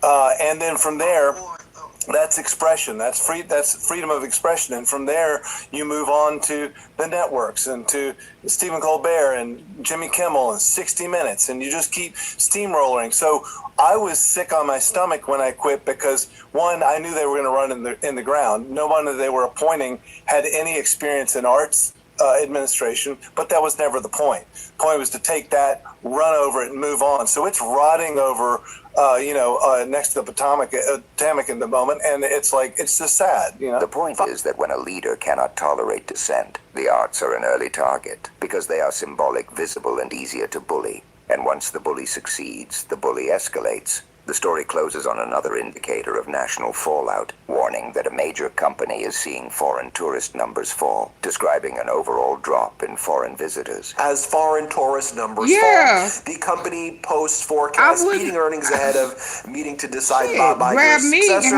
But it says that in the future, it appears that, now in the foreseeable future, we're seeing a 6% drop in foreign visitors overall to the U.S. in the past year. Hold on.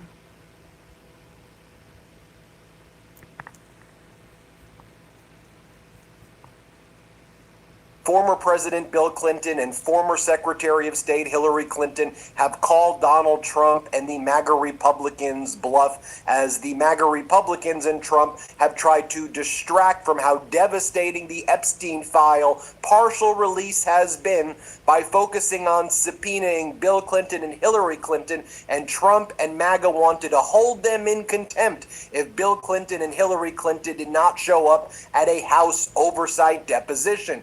But guess what Bill Clinton and Hillary Clinton just said? Not only do we want to show up to testify, we want to do it in public, because we believe if we do it in private, you'll try to cover up that also. Absolutely. So let's do a public hearing so the entire world can see you haul in former President Clinton and former Secretary of State Hillary Clinton and talk about the Epstein files while Donald Trump is hiding and lying and saying that the Epstein files vindicates Donald Trump, when in fact there are 38,000 references to Donald Trump in the Epstein files that were released. Expose his ass. Remember, it was only a partial release of 3 million documents. We believe there are at least 3 million more documents. As many as 50 million pages may still be concealed by Trump's DOJ. And also there are a lot of improper redactions right now, which still could be implicating Donald Trump. So here's what was reported moments ago. The Clintons both agreed to testify in the Epstein investigation in February before MAGA Republican Congressmember James Comer's Oversight Committee, and they want a public hearing. The Clintons give dates in the letter to Comer. They say February 26th, have Hillary Clinton, former Secretary of State. February 27th, let's do former President Clinton. Though you have notably never asked the Clintons to appear in an open hearing, we now believe that will best suit our concerns about fairness. Now, this comes at a time where more disgusting and despicable emails of Donald Trump are coming out. This is some real grotesque stuff. And you remember, hit the like button. This is what James Comer was saying recently as well. Let's play this clip of James Comer, who said, we're going to hold the Clintons in contempt. We haven't heard from them. Here, play this first clip of Comer.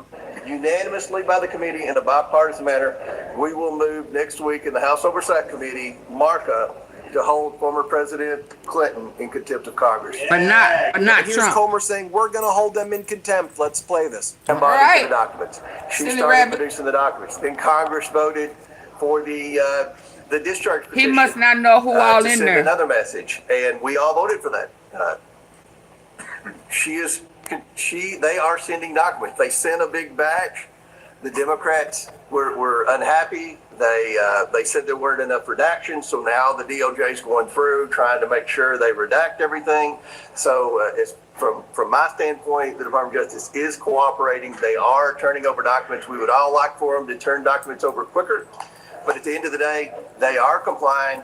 But you want to Rush Clinton about Epstein. He's answered them over and over and over again. Who we haven't heard from is Bill Clinton. And I stated why. The amount of time that Epstein spent with Clinton while he was president and post-presidency. So I don't think it's out of line for former President Clinton to come in for a bipartisan subpoena. Whoever is in there more needs to be the first one to open their mouth. As a reminder, when the Epstein File Transparency Act was passed, here's what former President Clinton had to say. The Epstein Files Transparency Act imposes a clear legal duty on the U.S. Department of Justice to produce the full and complete record the public demands and deserves. However, what the Department of Justice has released so far and the manner in which it did so makes one thing clear. Someone or something is being protected. We do not know whom, what, or why, but we do know this. We need no such protection. Accordingly, we call on President Trump to direct Attorney General Bondi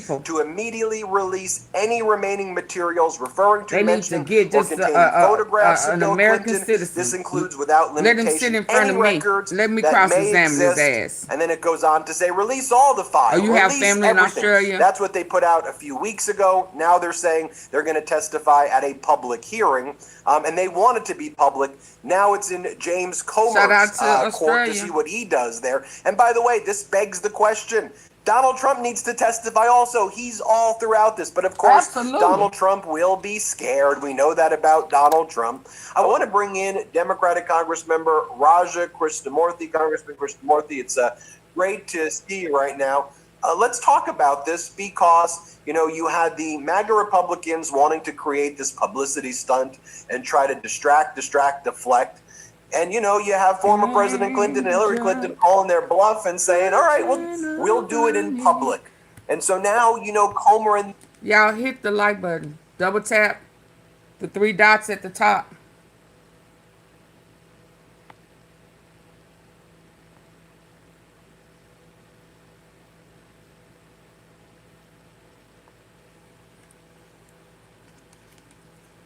Double tap the face of your phone or hit those 3 dots at the top.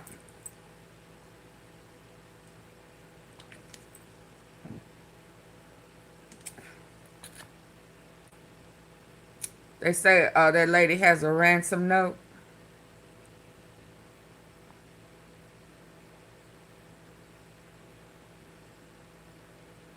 Come on, y'all, hit the like button. I've been on here over 3 hours.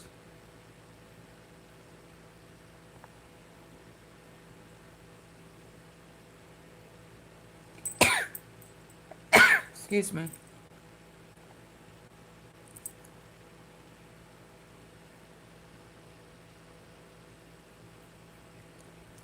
These MAGAs, they want to do everything in private and they want to lie about what's said in these hearings and in these depositions. So it creates an interesting dynamic. What do you make of it all? I think it's a good move, and I welcome that. I think that the more that the public sees and hears what's going on, the more trust they're going to have in it. And I think that it also keeps everyone on their good behavior, right? I mean, it's less likely that, the Republicans are going to get into all kinds of other topics or areas having nothing to do with the subject matter at hand. So I think it's a good thing. Look, sunlight is the best disinfectant. And so we need transparency generally around here in Congress, and certainly with regard to the Epstein files and any deposition, really. Which makes me think, too, like, where are all of these Trump cabinet people? Where are the hearings? And obviously the answer is that the MAGA Republicans, because they control the House, they are controlling what the hearings are discussed. The Democrats had their way. They would bring in Bondi every week, and they'd bring in Kristi Noem every week, and Tom Homan and Pete Hegseth. But just one of the notable things that I observe is, the Office of Management and Budget Director doesn't show up to the Budget Committee. Noem leaves after 20 minutes like, she was like, just showing up to like a party and saying hello and leaving at the last. Like, these people need to sit down and be grilled. It's just weird they don't testify. That's called accountability, my friend. You know all about it. And I think that that's lacking with this administration. There's no accountability. They don't think that they actually need to be held accountable or need to, be forthright or transparent or open or honest with the American people. That's why, as you said, within the Oversight Committee, I've called for Kristi Noem to come before us and answer questions. Of course, I've asked for her resignation. I've asked her to be fired. If she's not fired, I've also joined calls to impeach her. But a number of people need to come and testify under oath, and that is the key about what the heck is going on, because they're acting with impunity right now, and that is not okay. And I'm hearing it from all corners. I'm hearing from Democrats, of course, but also independents and Republicans. I'm hearing this from across the spectrum. Right, because these Trump cabinet people and these, MAGA leaders, they do their dance where they show up on what I call state regime media, which is Fox. They have their talking points. They lie, they defame, and then they hide. And it's like, okay, you believe these things, go testify, swear you're telling the truth, the whole truth, and nothing but the truth. Right. And actually get questions in an adversarial process, because that's just the way our government was set up. And, you have the Clintons saying they're going to be testifying in public, but why, Elon Musk hasn't testified in public. He's all over this list. I mean, all of these people who are hanging out with Trump, they ain't testifying in public, and they just go on their social media platforms and, and defame and hurt people. Totally. And remember, when Democrats were in charge of Congress and we had the White House, so to speak, that did not stop us from bringing administration officials on a regular basis to the House to testify in the open about whatever they are working on. That is absolutely essential. And that's what really, ensures at the end of the day that people know what's going on. And if they don't like what's happening, to have a say in it real time. And that is not happening right now with the Trump administration, as you can tell. So we have to keep pressing. We have to put pressure. Fortunately, we do have one lever that is extremely effective, and that is the power of the purse. And I think that is why, by the way, hopefully we'll be able to negotiate some meaningful changes with regard to the DHS. Because as I've said before, I think we have to abolish Trump's ICE, and we have to just revamp how things are done with DHS. And here's the thing, right? ICE and Border Patrol, they right now are terrorizing communities. They're terrorizing your state of Illinois. If they terrorizing Chicago, we see what they're doing in Minneapolis and across this country. And I just don't get, you said it very clearly there.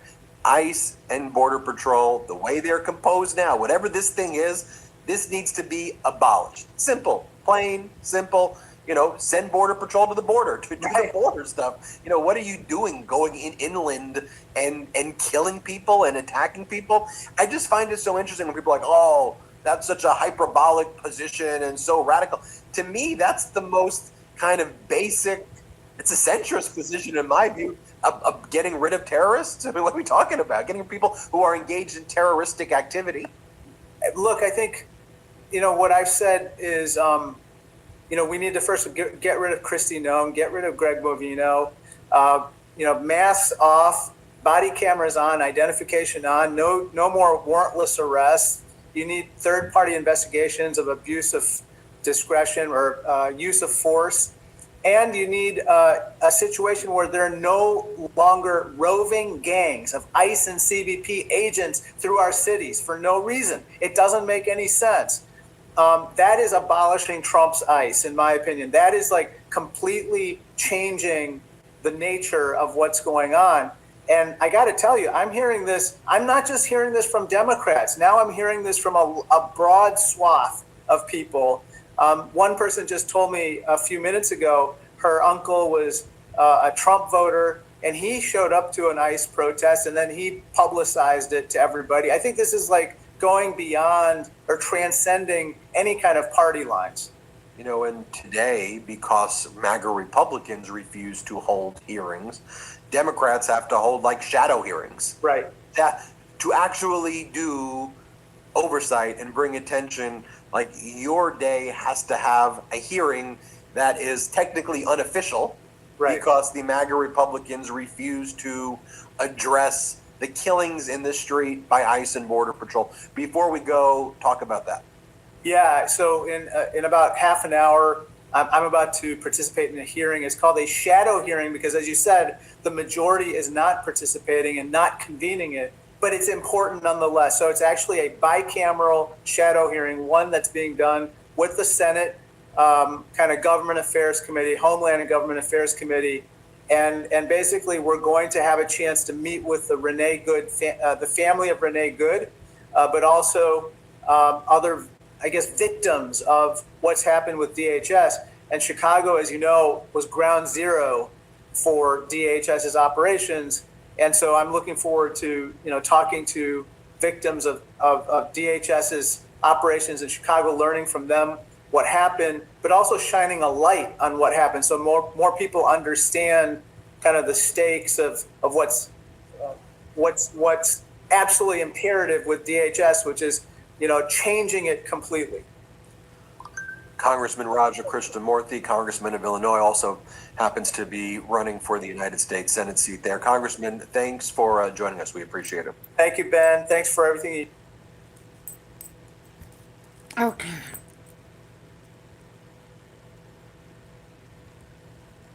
Okay. All right, y'all. I'll be back later on. I'll be back. Oh, I think that, hold on. I don't want to. I think they found a ransom note. Hold on. Hold on. Oh, hold on. Hold on. This morning at 10:03 a.m. Eastern Time, the Supreme Court of the United States issued a one-sentence order that closed the final escape route in this case. Which? Application denied. 9 justices, 0 dissents. No explanation, no opinion. Just 2 words that ended months of legal maneuvering. And that order arrived exactly 72 hours after Melania Trump's legal team filed a proffer agreement with federal prosecutors. A document that outlines evidence she signed a proffer in exchange. Melania's.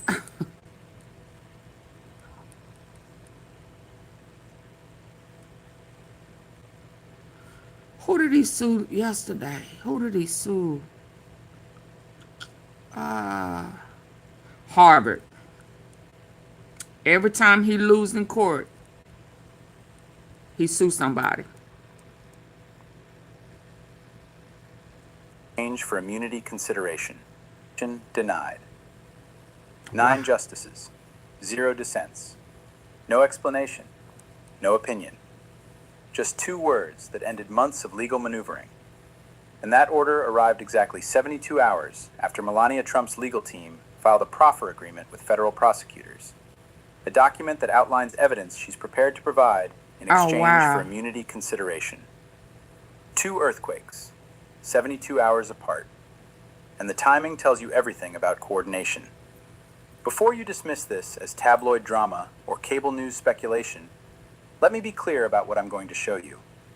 Court filings, proffer agreements, Supreme Court orders, all public record, not anonymous sources, not insider rumors, documents you can verify yourself. Here's what just became legally binding. Melania Trump has waived spousal privilege. That's the legal protection that normally prevents prosecutors from forcing a spouse to testify. She's waiving it voluntarily. And the evidence she's offering falls into 3 categories. Financial documents showing knowledge of fraudulent valuations, communications about property values and loan applications, and witness testimony that corroborates what accountants and bankers have already told the grand jury under oath.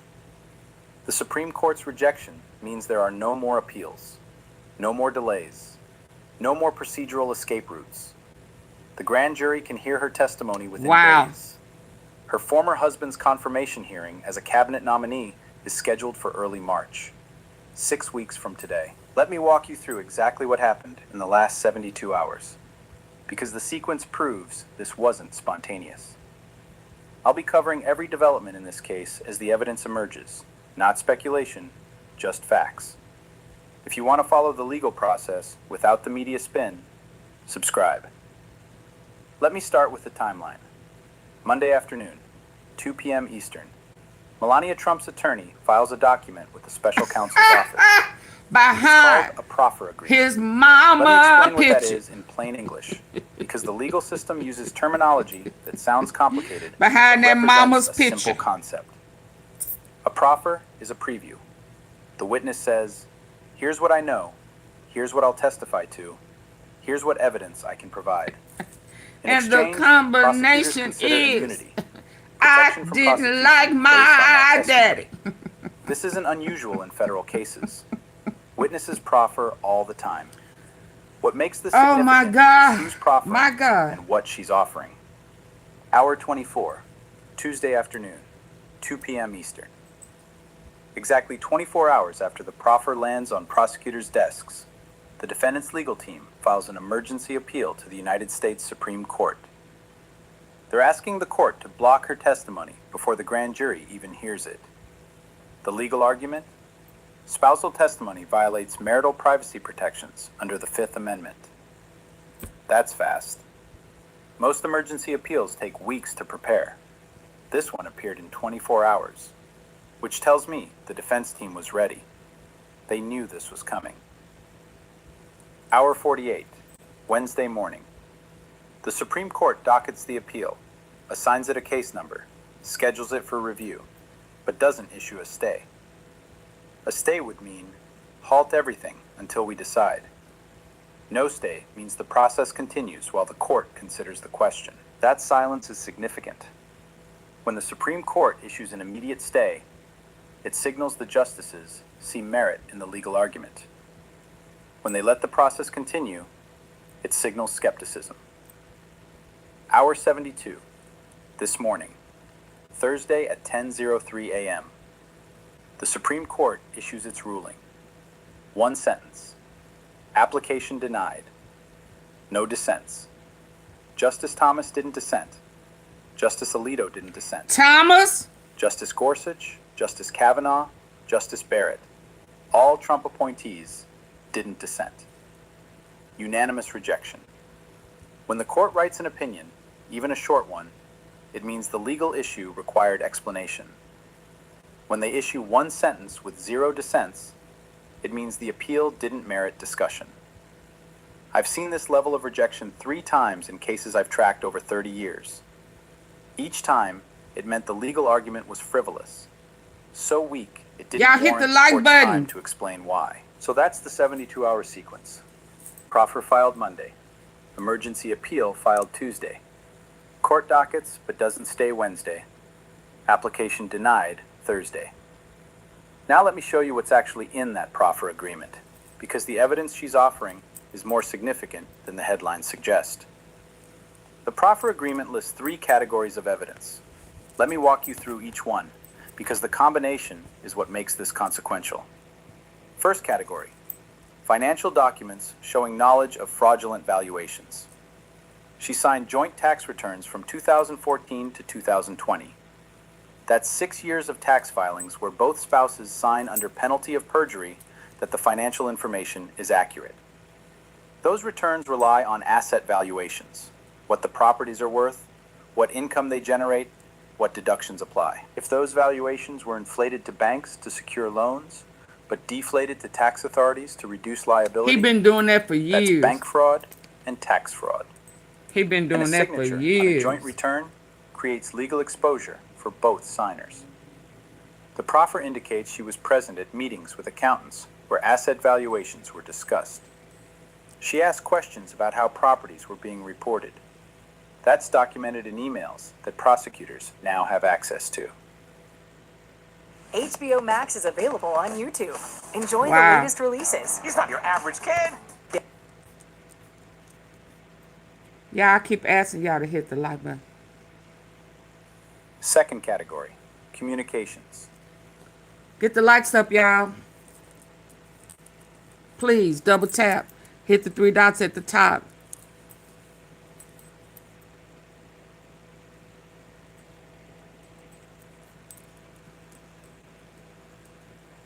Those 3 dots.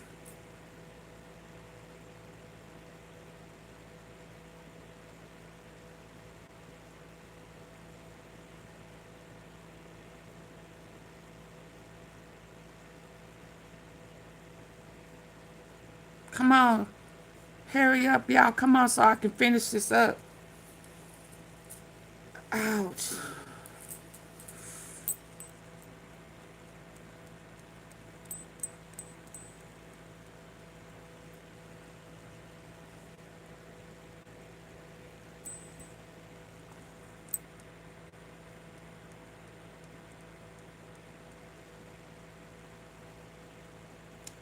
Double tap, tap, tap.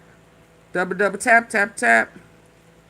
Text messages between her and the defendant discussing property valuations before meetings with lenders. Rate, what deductions apply. If those valuations were inflated to banks to secure loans, but deflated to tax authorities to reduce liability, that's bank fraud and tax fraud. And a signature on a joint return creates legal exposure for both signers. The proffer indicates she was present at meetings with accountants where asset valuations were discussed. She asked questions about how properties were being reported. That's documented in emails that prosecutors now have access to. Second category, communications. text messages between her and the defendant discussing property valuations before meetings with lenders.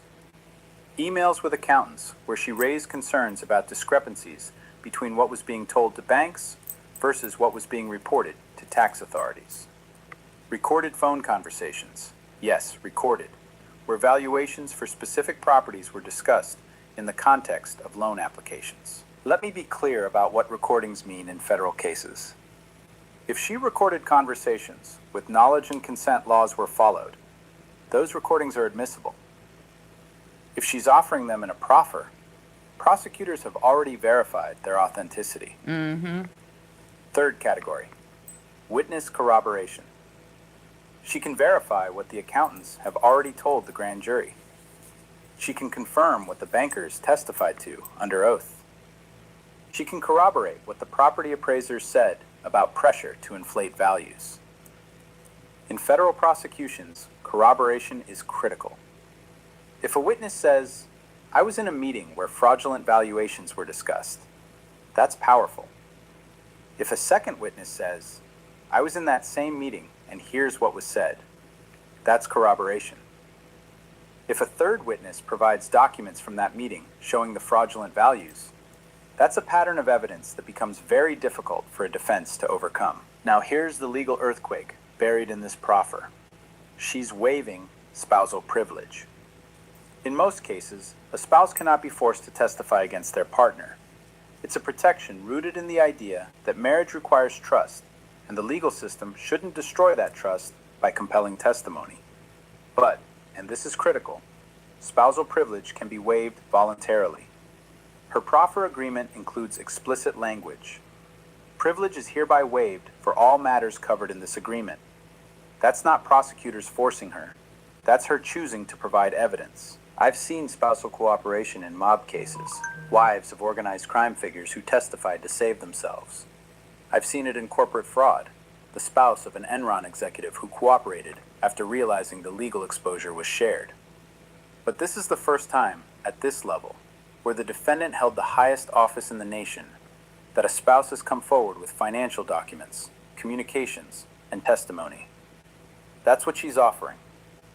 Now let me explain why the Supreme Court rejected the appeal so decisively. The defendant's emergency appeal made 3 legal arguments. Let me show you why each one failed under existing law. First argument, spousal testimony violates marital privacy protections under the Fifth Amendment. But there's 150 years of Supreme Court precedent that says spousal privilege can be waived voluntarily. The landmark case is Trammell versus United States, decided in 1980.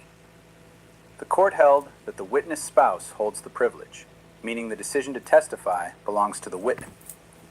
Hold on. I don't know if it's true.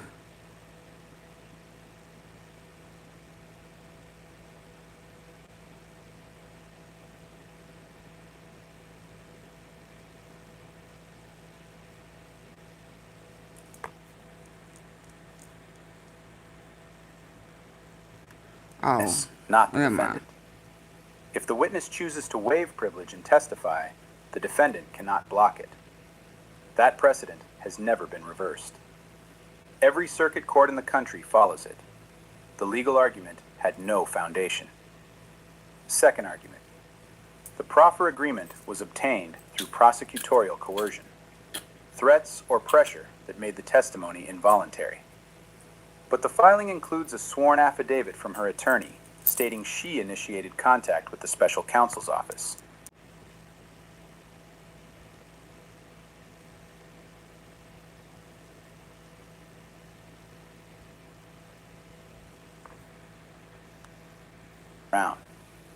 Her lawyer reached out, proposed cooperation, negotiated terms. No subpoena was issued. No threat was made. The proffer was her choice. Federal courts have a clear standard. So she asked for the proffer. Coercion, threats or pressure that made the testimony the defendant. If the witness chooses to waive privilege and testify, the defendant cannot block it. That precedent has never been reversed. Every circuit court in the country follows it. The legal argument had no foundation. Second argument. The proffer agreement was obtained through prosecutorial coercion. Please hit the like Threats or button. pressure that made the testimony involuntary. But the filing includes a sworn affidavit from her attorney stating she initiated contact with the special counsel's office, not the other way around. Her lawyer reached out, proposed cooperation, negotiated terms. No subpoena was issued. No threat was made. The proffer was her choice. Federal courts have a clear standard for voluntariness. Was the witness threatened with prosecution if they didn't cooperate? Was evidence of independent criminal liability used as leverage? If the answer is no, if the witness approached prosecutors on their own, the cooperation is voluntary. The affidavit eliminated any coercion claim. Third argument. Allowing this testimony sets a dangerous precedent that will destroy marital privacy in future cases. But the precedent already exists. Spouses testify in federal cases regularly when they choose to do so. The Trammell decision settled this in 1980. What the defense was really arguing was, create a new exception to existing law because of who the defendant is. The Supreme Court doesn't create exceptions based on identity. The law applies equally. So when the court issued that one-sentence rejection, application denied, with 0 dissents, that told me everything. The legal arguments weren't just weak, they were frivolous. I know what the standard is for emergency appeals to the Supreme Court. You need to show irreparable harm and a likelihood of success on the merits. This appeal showed neither. The harm, testimony being heard, is the normal function of the justice system. And success on the merits required overturning Trammell, which no justice was willing to consider. The Supreme Court just removed the final delay tactic. So let me show you what happens next in the courtroom, because the timeline just accelerated. That's why the Supreme Court rejected the appeal in one sentence. Now let me show you what this means for the trial itself, because the timeline just changed dramatically. With the Supreme Court appeal denied, the grand jury can now hear her testimony within days. The grand jury in this case meets on Tuesdays and Thursdays. That's standard practice in federal district court for the Southern District of New York, where this case is being prosecuted. It's trying to add to If her prosecutors movie, are ready, baby, because and she the proffer agreement lost. suggests they She are, telling, she I asked expect about her a to appear proffer. before the grand jury within the next 7 days.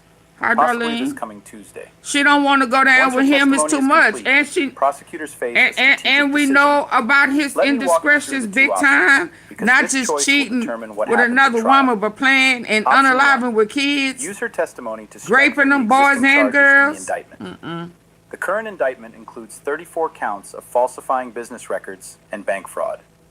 Her testimony about signing joint tax returns, being present at meetings with accountants, and corroborating what other witnesses said, all of that strengthens the prosecution's case on counts They don't already even like filed. standing by Option each two. other. They say they don't even sleep Seek a in the bed superseding together. indictment Well, hell, he with pissed in the additional bed. charges based Y'all on new remember when evidence y'all she used to provided. have your kids or your little brother and sister, and y'all slept in the same bed in hell? They went in bed at night, and you wake up trying to go to the restroom, and hell, you sticky and Mickey and all of that shit.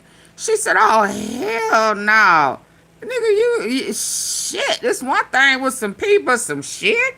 Oh no, you, oh no, and it and you shit. What you have to get a mattress? You got." You got a whole storage shed full of mattresses, cause you. Who wants to sleep? Throw that every night, damn near. You have to throw. That's why you broke. You constantly having to buy mattresses and shit.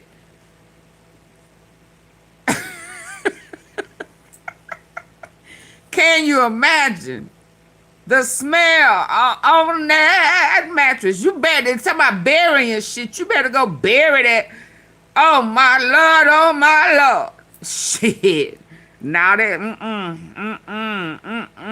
I be itching and shit. I wake up scratching. And I reach back there to scratching. My back of my leg is mossed. Here's what I'm watching for. Her proffer mentions a specific conversation from Oh, my March goodness. 2020. She was present during a phone call between the defendant and a banker where property valuations were discussed before a loan application.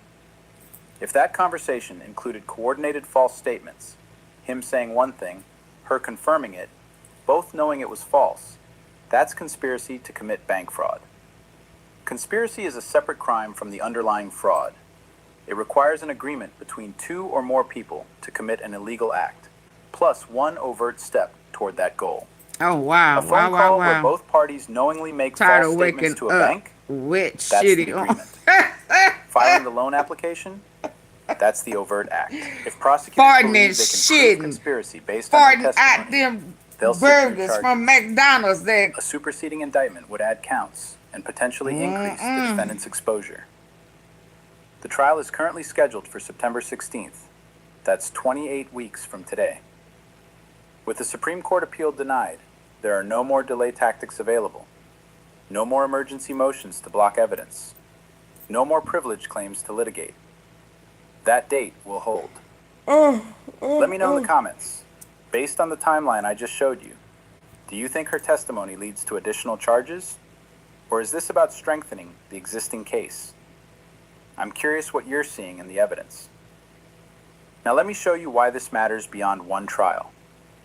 This case sets 3 precedents that will affect federal prosecutions for decades. Let me break them down because the implications go far beyond this defendant.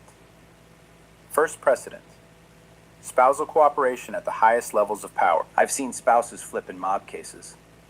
In the 1980s, organized crime prosecutions relied heavily on wives who testified against husbands to avoid their own charges. Sammy Gravano's wife cooperated. So did Henry Hill's wife in the case that inspired the movie Goodfellas. I've seen it in corporate fraud. During the Enron prosecutions in the early 2000s, multiple executive spouses provided testimony. Some did it to avoid charges themselves. Others did it because they realized the financial exposure was joint. But we've never seen this at presidential level. She gained from it. The spouse of someone who held the highest office in the nation, coming forward with financial documents, communications, and testimony that directly implicates that person in federal crimes. Wow. That's new legal territory. These folks tired. You've been talking ignorant to folks. During the Enron prosecutions in the early 2000s, dude, I'm jumping. I've been off the ship. Testimony. Some did it to avoid charges themselves. Others did it because they realized the financial exposure was joint. But we've never seen this at presidential level. The spouse of someone who held the highest office in the nation, coming forward with financial documents, communications, and testimony that directly implicates that person in federal crimes. That's new legal territory, and it changes the calculus for future investigations. If you're a federal prosecutor building a case against a powerful official, and you know the spouse has joint legal exposure because they signed documents or were present at meetings, you now have Supreme Court precedent that says spousal privilege cannot block voluntary cooperation.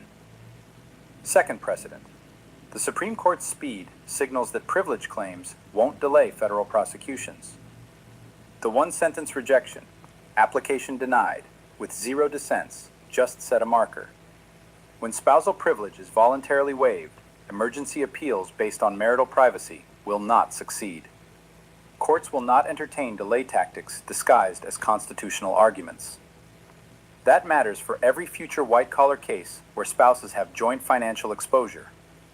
Defense attorneys know now that privilege claims are not viable delay strategies when the witness chooses to cooperate. Third precedent: accountability applies regardless of wealth or status.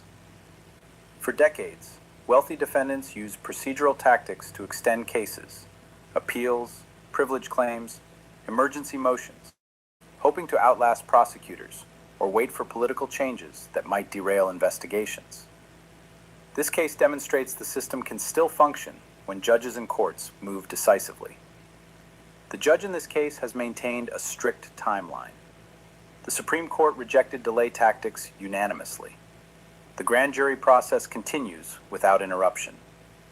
If you've been frustrated watching powerful people avoid consequences through endless appeals and procedural games, this is what accountability looks like when the system refuses to be manipulated. The court said no. The judge said no. The law applied equally. The system worked today because institutions held. Now let me tell you exactly what I'm watching for in the next 30 days, because 3 specific developments will tell us where this case goes. Those are the constitutional stakes. Now let me tell you exactly what I'm watching for in the next 30 days, because 3 specific developments will tell us where this case goes. I'm tracking 3 specific developments over the next 30 days. Each one will reveal the prosecution's strategy. First development, grand jury activity. If we see new witnesses subpoenaed within the next 2 weeks, that signals prosecutors are building toward additional charges based on her evidence. I'll be watching court filings for subpoena records and witness lists. The pattern tells you everything. More witnesses means more counts. Second development, defense response. The defendant's legal team will almost certainly file a motion to exclude her testimony at trial. That's standard defense practice when a cooperating witness comes forward. But here's what matters.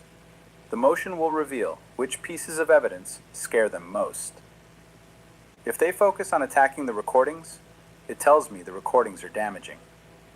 If they focus on challenging her credibility, it tells me the documents are solid. Defense motions are a roadmap to prosecution man is strength. crazy as hell. Third development, immunity agreement finalization. He is crazy The proffer as is hell. step 1. Full immunity requires a signed cooperation agreement, a formal contract between the witness and prosecutors that specifies exactly what testimony is required and what protection is granted in exchange. When that document is filed with the court, we'll see the complete terms. Full immunity from all related charges, partial immunity for specific conduct, or use immunity that only protects the testimony itself. The Supreme Court didn't write an opinion because the law was already clear. Spousal privilege can be waived. Evidence will be heard. No one is above the law. Not through wealth, not through privilege, not through endless procedural appeals. I mean, and they've been appealing their ass off, ain't they? Followed precedent. Subscribe to follow this trial to its conclusion, and let me know in the Yeah, comments. okay, I thought I was finished. One more. This man is crazy as hell. He says that there is nothing about, only thing that the Epstein files have said about him was that Wolf and Epstein tried to conspire against him. That's it. Everything else is the Democrats. The Republicans is okay. Y'all, he crazy. He cuckoo for Cocoa Puffs. He cuckoo for Cocoa Puffs. He is cuckoo for Cocoa Puffs. What is he on? What is he drinking? What is he drinking? What in the world? Hold on. I'm gone after this one. I promise y'all. I can't handle the lies. What are a few good men say?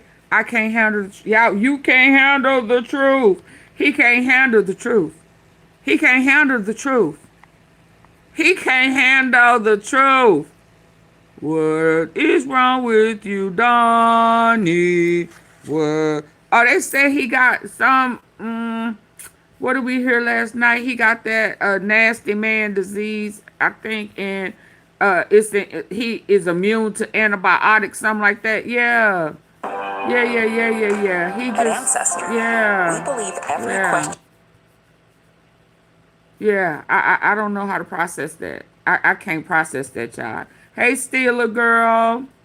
How you doing? Yeah, I got to end on this one, y'all. Can you hit the like button for me? Double tap the 3 dots at the top corner right. Ooh, baby. I heard that in my ear almost just, I ain't going to say it fell off, but. Yeah, what do you want? On the Epstein files, Come on, yeah, what you want? Elon Musk was also You hear there, him talking about, and yeah, so was what you Commerce want? Secretary Howard Lutnick. If you don't like her, why you keep answering? You don't like her until her questions get tough. And she keep coming back. She keep going and going and going. And then now you finna get rude and disrespectful. Yeah. Hold on, I'm trying to position it right. I can't stand when somebody is a habitual liar. Oh no. Oh, that's why you finna get caught. They know how to handle you now. You can't handle the truth for real. Oh, y'all listen to this. Oh, Yeah, what do you want? On the Epstein files, you talked about Democrats who were in there. Elon Musk was also in there, and so was your Commerce he was Secretary like, Howard so. Lutnick and correspondence that he had with him. Did you read those new files that were published? Now y'all see what color is his eyes? What color is his eyes today? A lot of things I don't They know. blue. They blue today. Yeah, he got clones. I'm sure they're fine. I'm sure they're fine. Otherwise, How his eyes are blue today? I'm trying to get it. A lot of women who are survivors of Epstein's are unhappy with those redactions that who were in there. Elon Musk was also in there, and so was your Commerce Secretary Howard Lutnick and correspondence that he had with him. Did you read those new files that were published by the Department of Justice? I have a lot of things I'm doing. Yeah, you don't want to read that shit. You mentioned two names. I'm sure they're fine. I'm sure they're fine. Otherwise, it would have been major headlines. A lot of women who are survivors. He acted like it ain't major headlines. Redactions that came out. Some of them entire witness interviews are totally blacked out. Do you think that they should be more transparent? The fact that they thought they released too much. I heard that, and you tell me something else. No. I think it's really time for the country to get onto something else. Absolutely not. Nothing came out about me other than there was a conspiracy against me, literally, by Epstein and other people. But I think it's time now for the country to maybe get onto something else. What would you say to people like who thought they haven't gotten healthcare, justice, Mr. President? something that people care about. Yeah, what do you say? Go ahead, What would you say are to the so survivors bad. who feel like they've gotten You are the worst reporter. No wonder CNN has no ratings because of people like you. She's a young woman. I don't think I've ever seen you smile. I've known you for 10 years. I don't think I've ever seen a smile in your face. You know why? You know why you're not smiling? Because you know you're not telling the truth, and you're a very. What is she not telling the truth about asking about the victims? Be ashamed of you. Okay, go ahead. She asking about survivors, and he said, "You know, you're not telling the truth." What does asking about survivors have to do with telling the truth? No, you know, you lying. You can't. Ooh, baby. Ooh. I wish I had. Ooh. I would not allow him to put his lack. Ooh. Telling the truth, and you're a very dishonest organization, and they should be ashamed of you. Okay, guys. Speaking of Epstein, I will say this. As you know, you're not telling the truth. It's the delusion for me. It's the reverse for me. I don't think I've ever seen a smile on your face. Because you stink. You know why you're not smiling? Because you funky. You're not telling the truth. And you're a very dishonest organization. You know why I'm not smiling? Because I can and they should be ashamed. I can smell your dirty diaper through my laptop and through my phone. I smell the shit.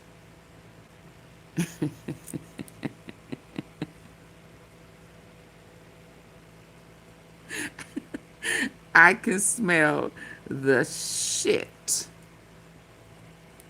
Oh, I bet you that chair is saying, throw me away, relieve me, put me in the trash, and let it rain, let it rain.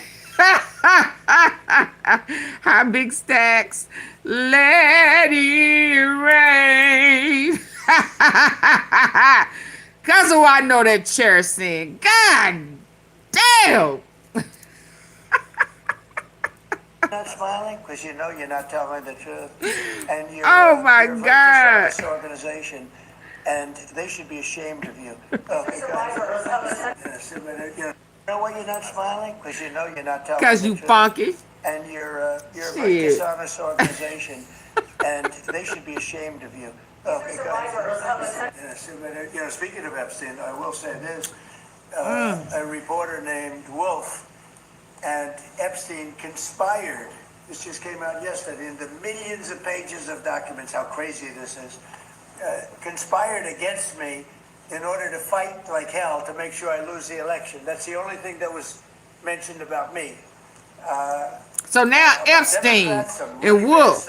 I thought it was about me that Wolf. Biden, them. He wrote a book, a couple of books, and Epstein conspired against me. Did you know that, Mr. Senator? Did you know that? They conspired against me, so I lose the election.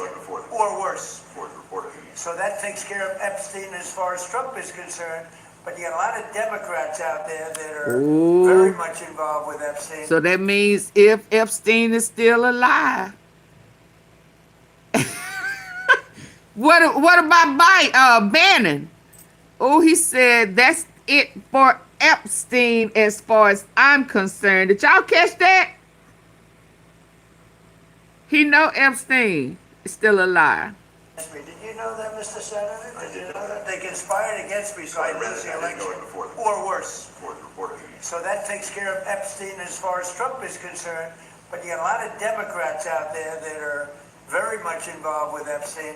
But I'll be honest with you, you got to get back to running the country, too. Millions and millions. Y'all catch that? You know, when Epstein was alive, nobody cared about him. When he's dead, they care about him. But it's really a Democrat problem. It's not a Republican, it's a Democrat Man, you problem. crazy as The only hell. problem Republicans have is that we have to get back to number one, running our country, and then number two, very importantly, letting the public know what a great job we're doing. You're not We doing have shit. The greatest economy in the history of the world. We have $18 trillion being spent. The record was $3 trillion many years ago, not by us, by another country. I won't say the country. Yeah, please. Did your president view Fox? Y'all, bye. I'll be back later. He's sick. And more energetic He mental. I can't with that. I can't with him. Y'all hit the like button on y'all way out. I'll be back later. What time is it?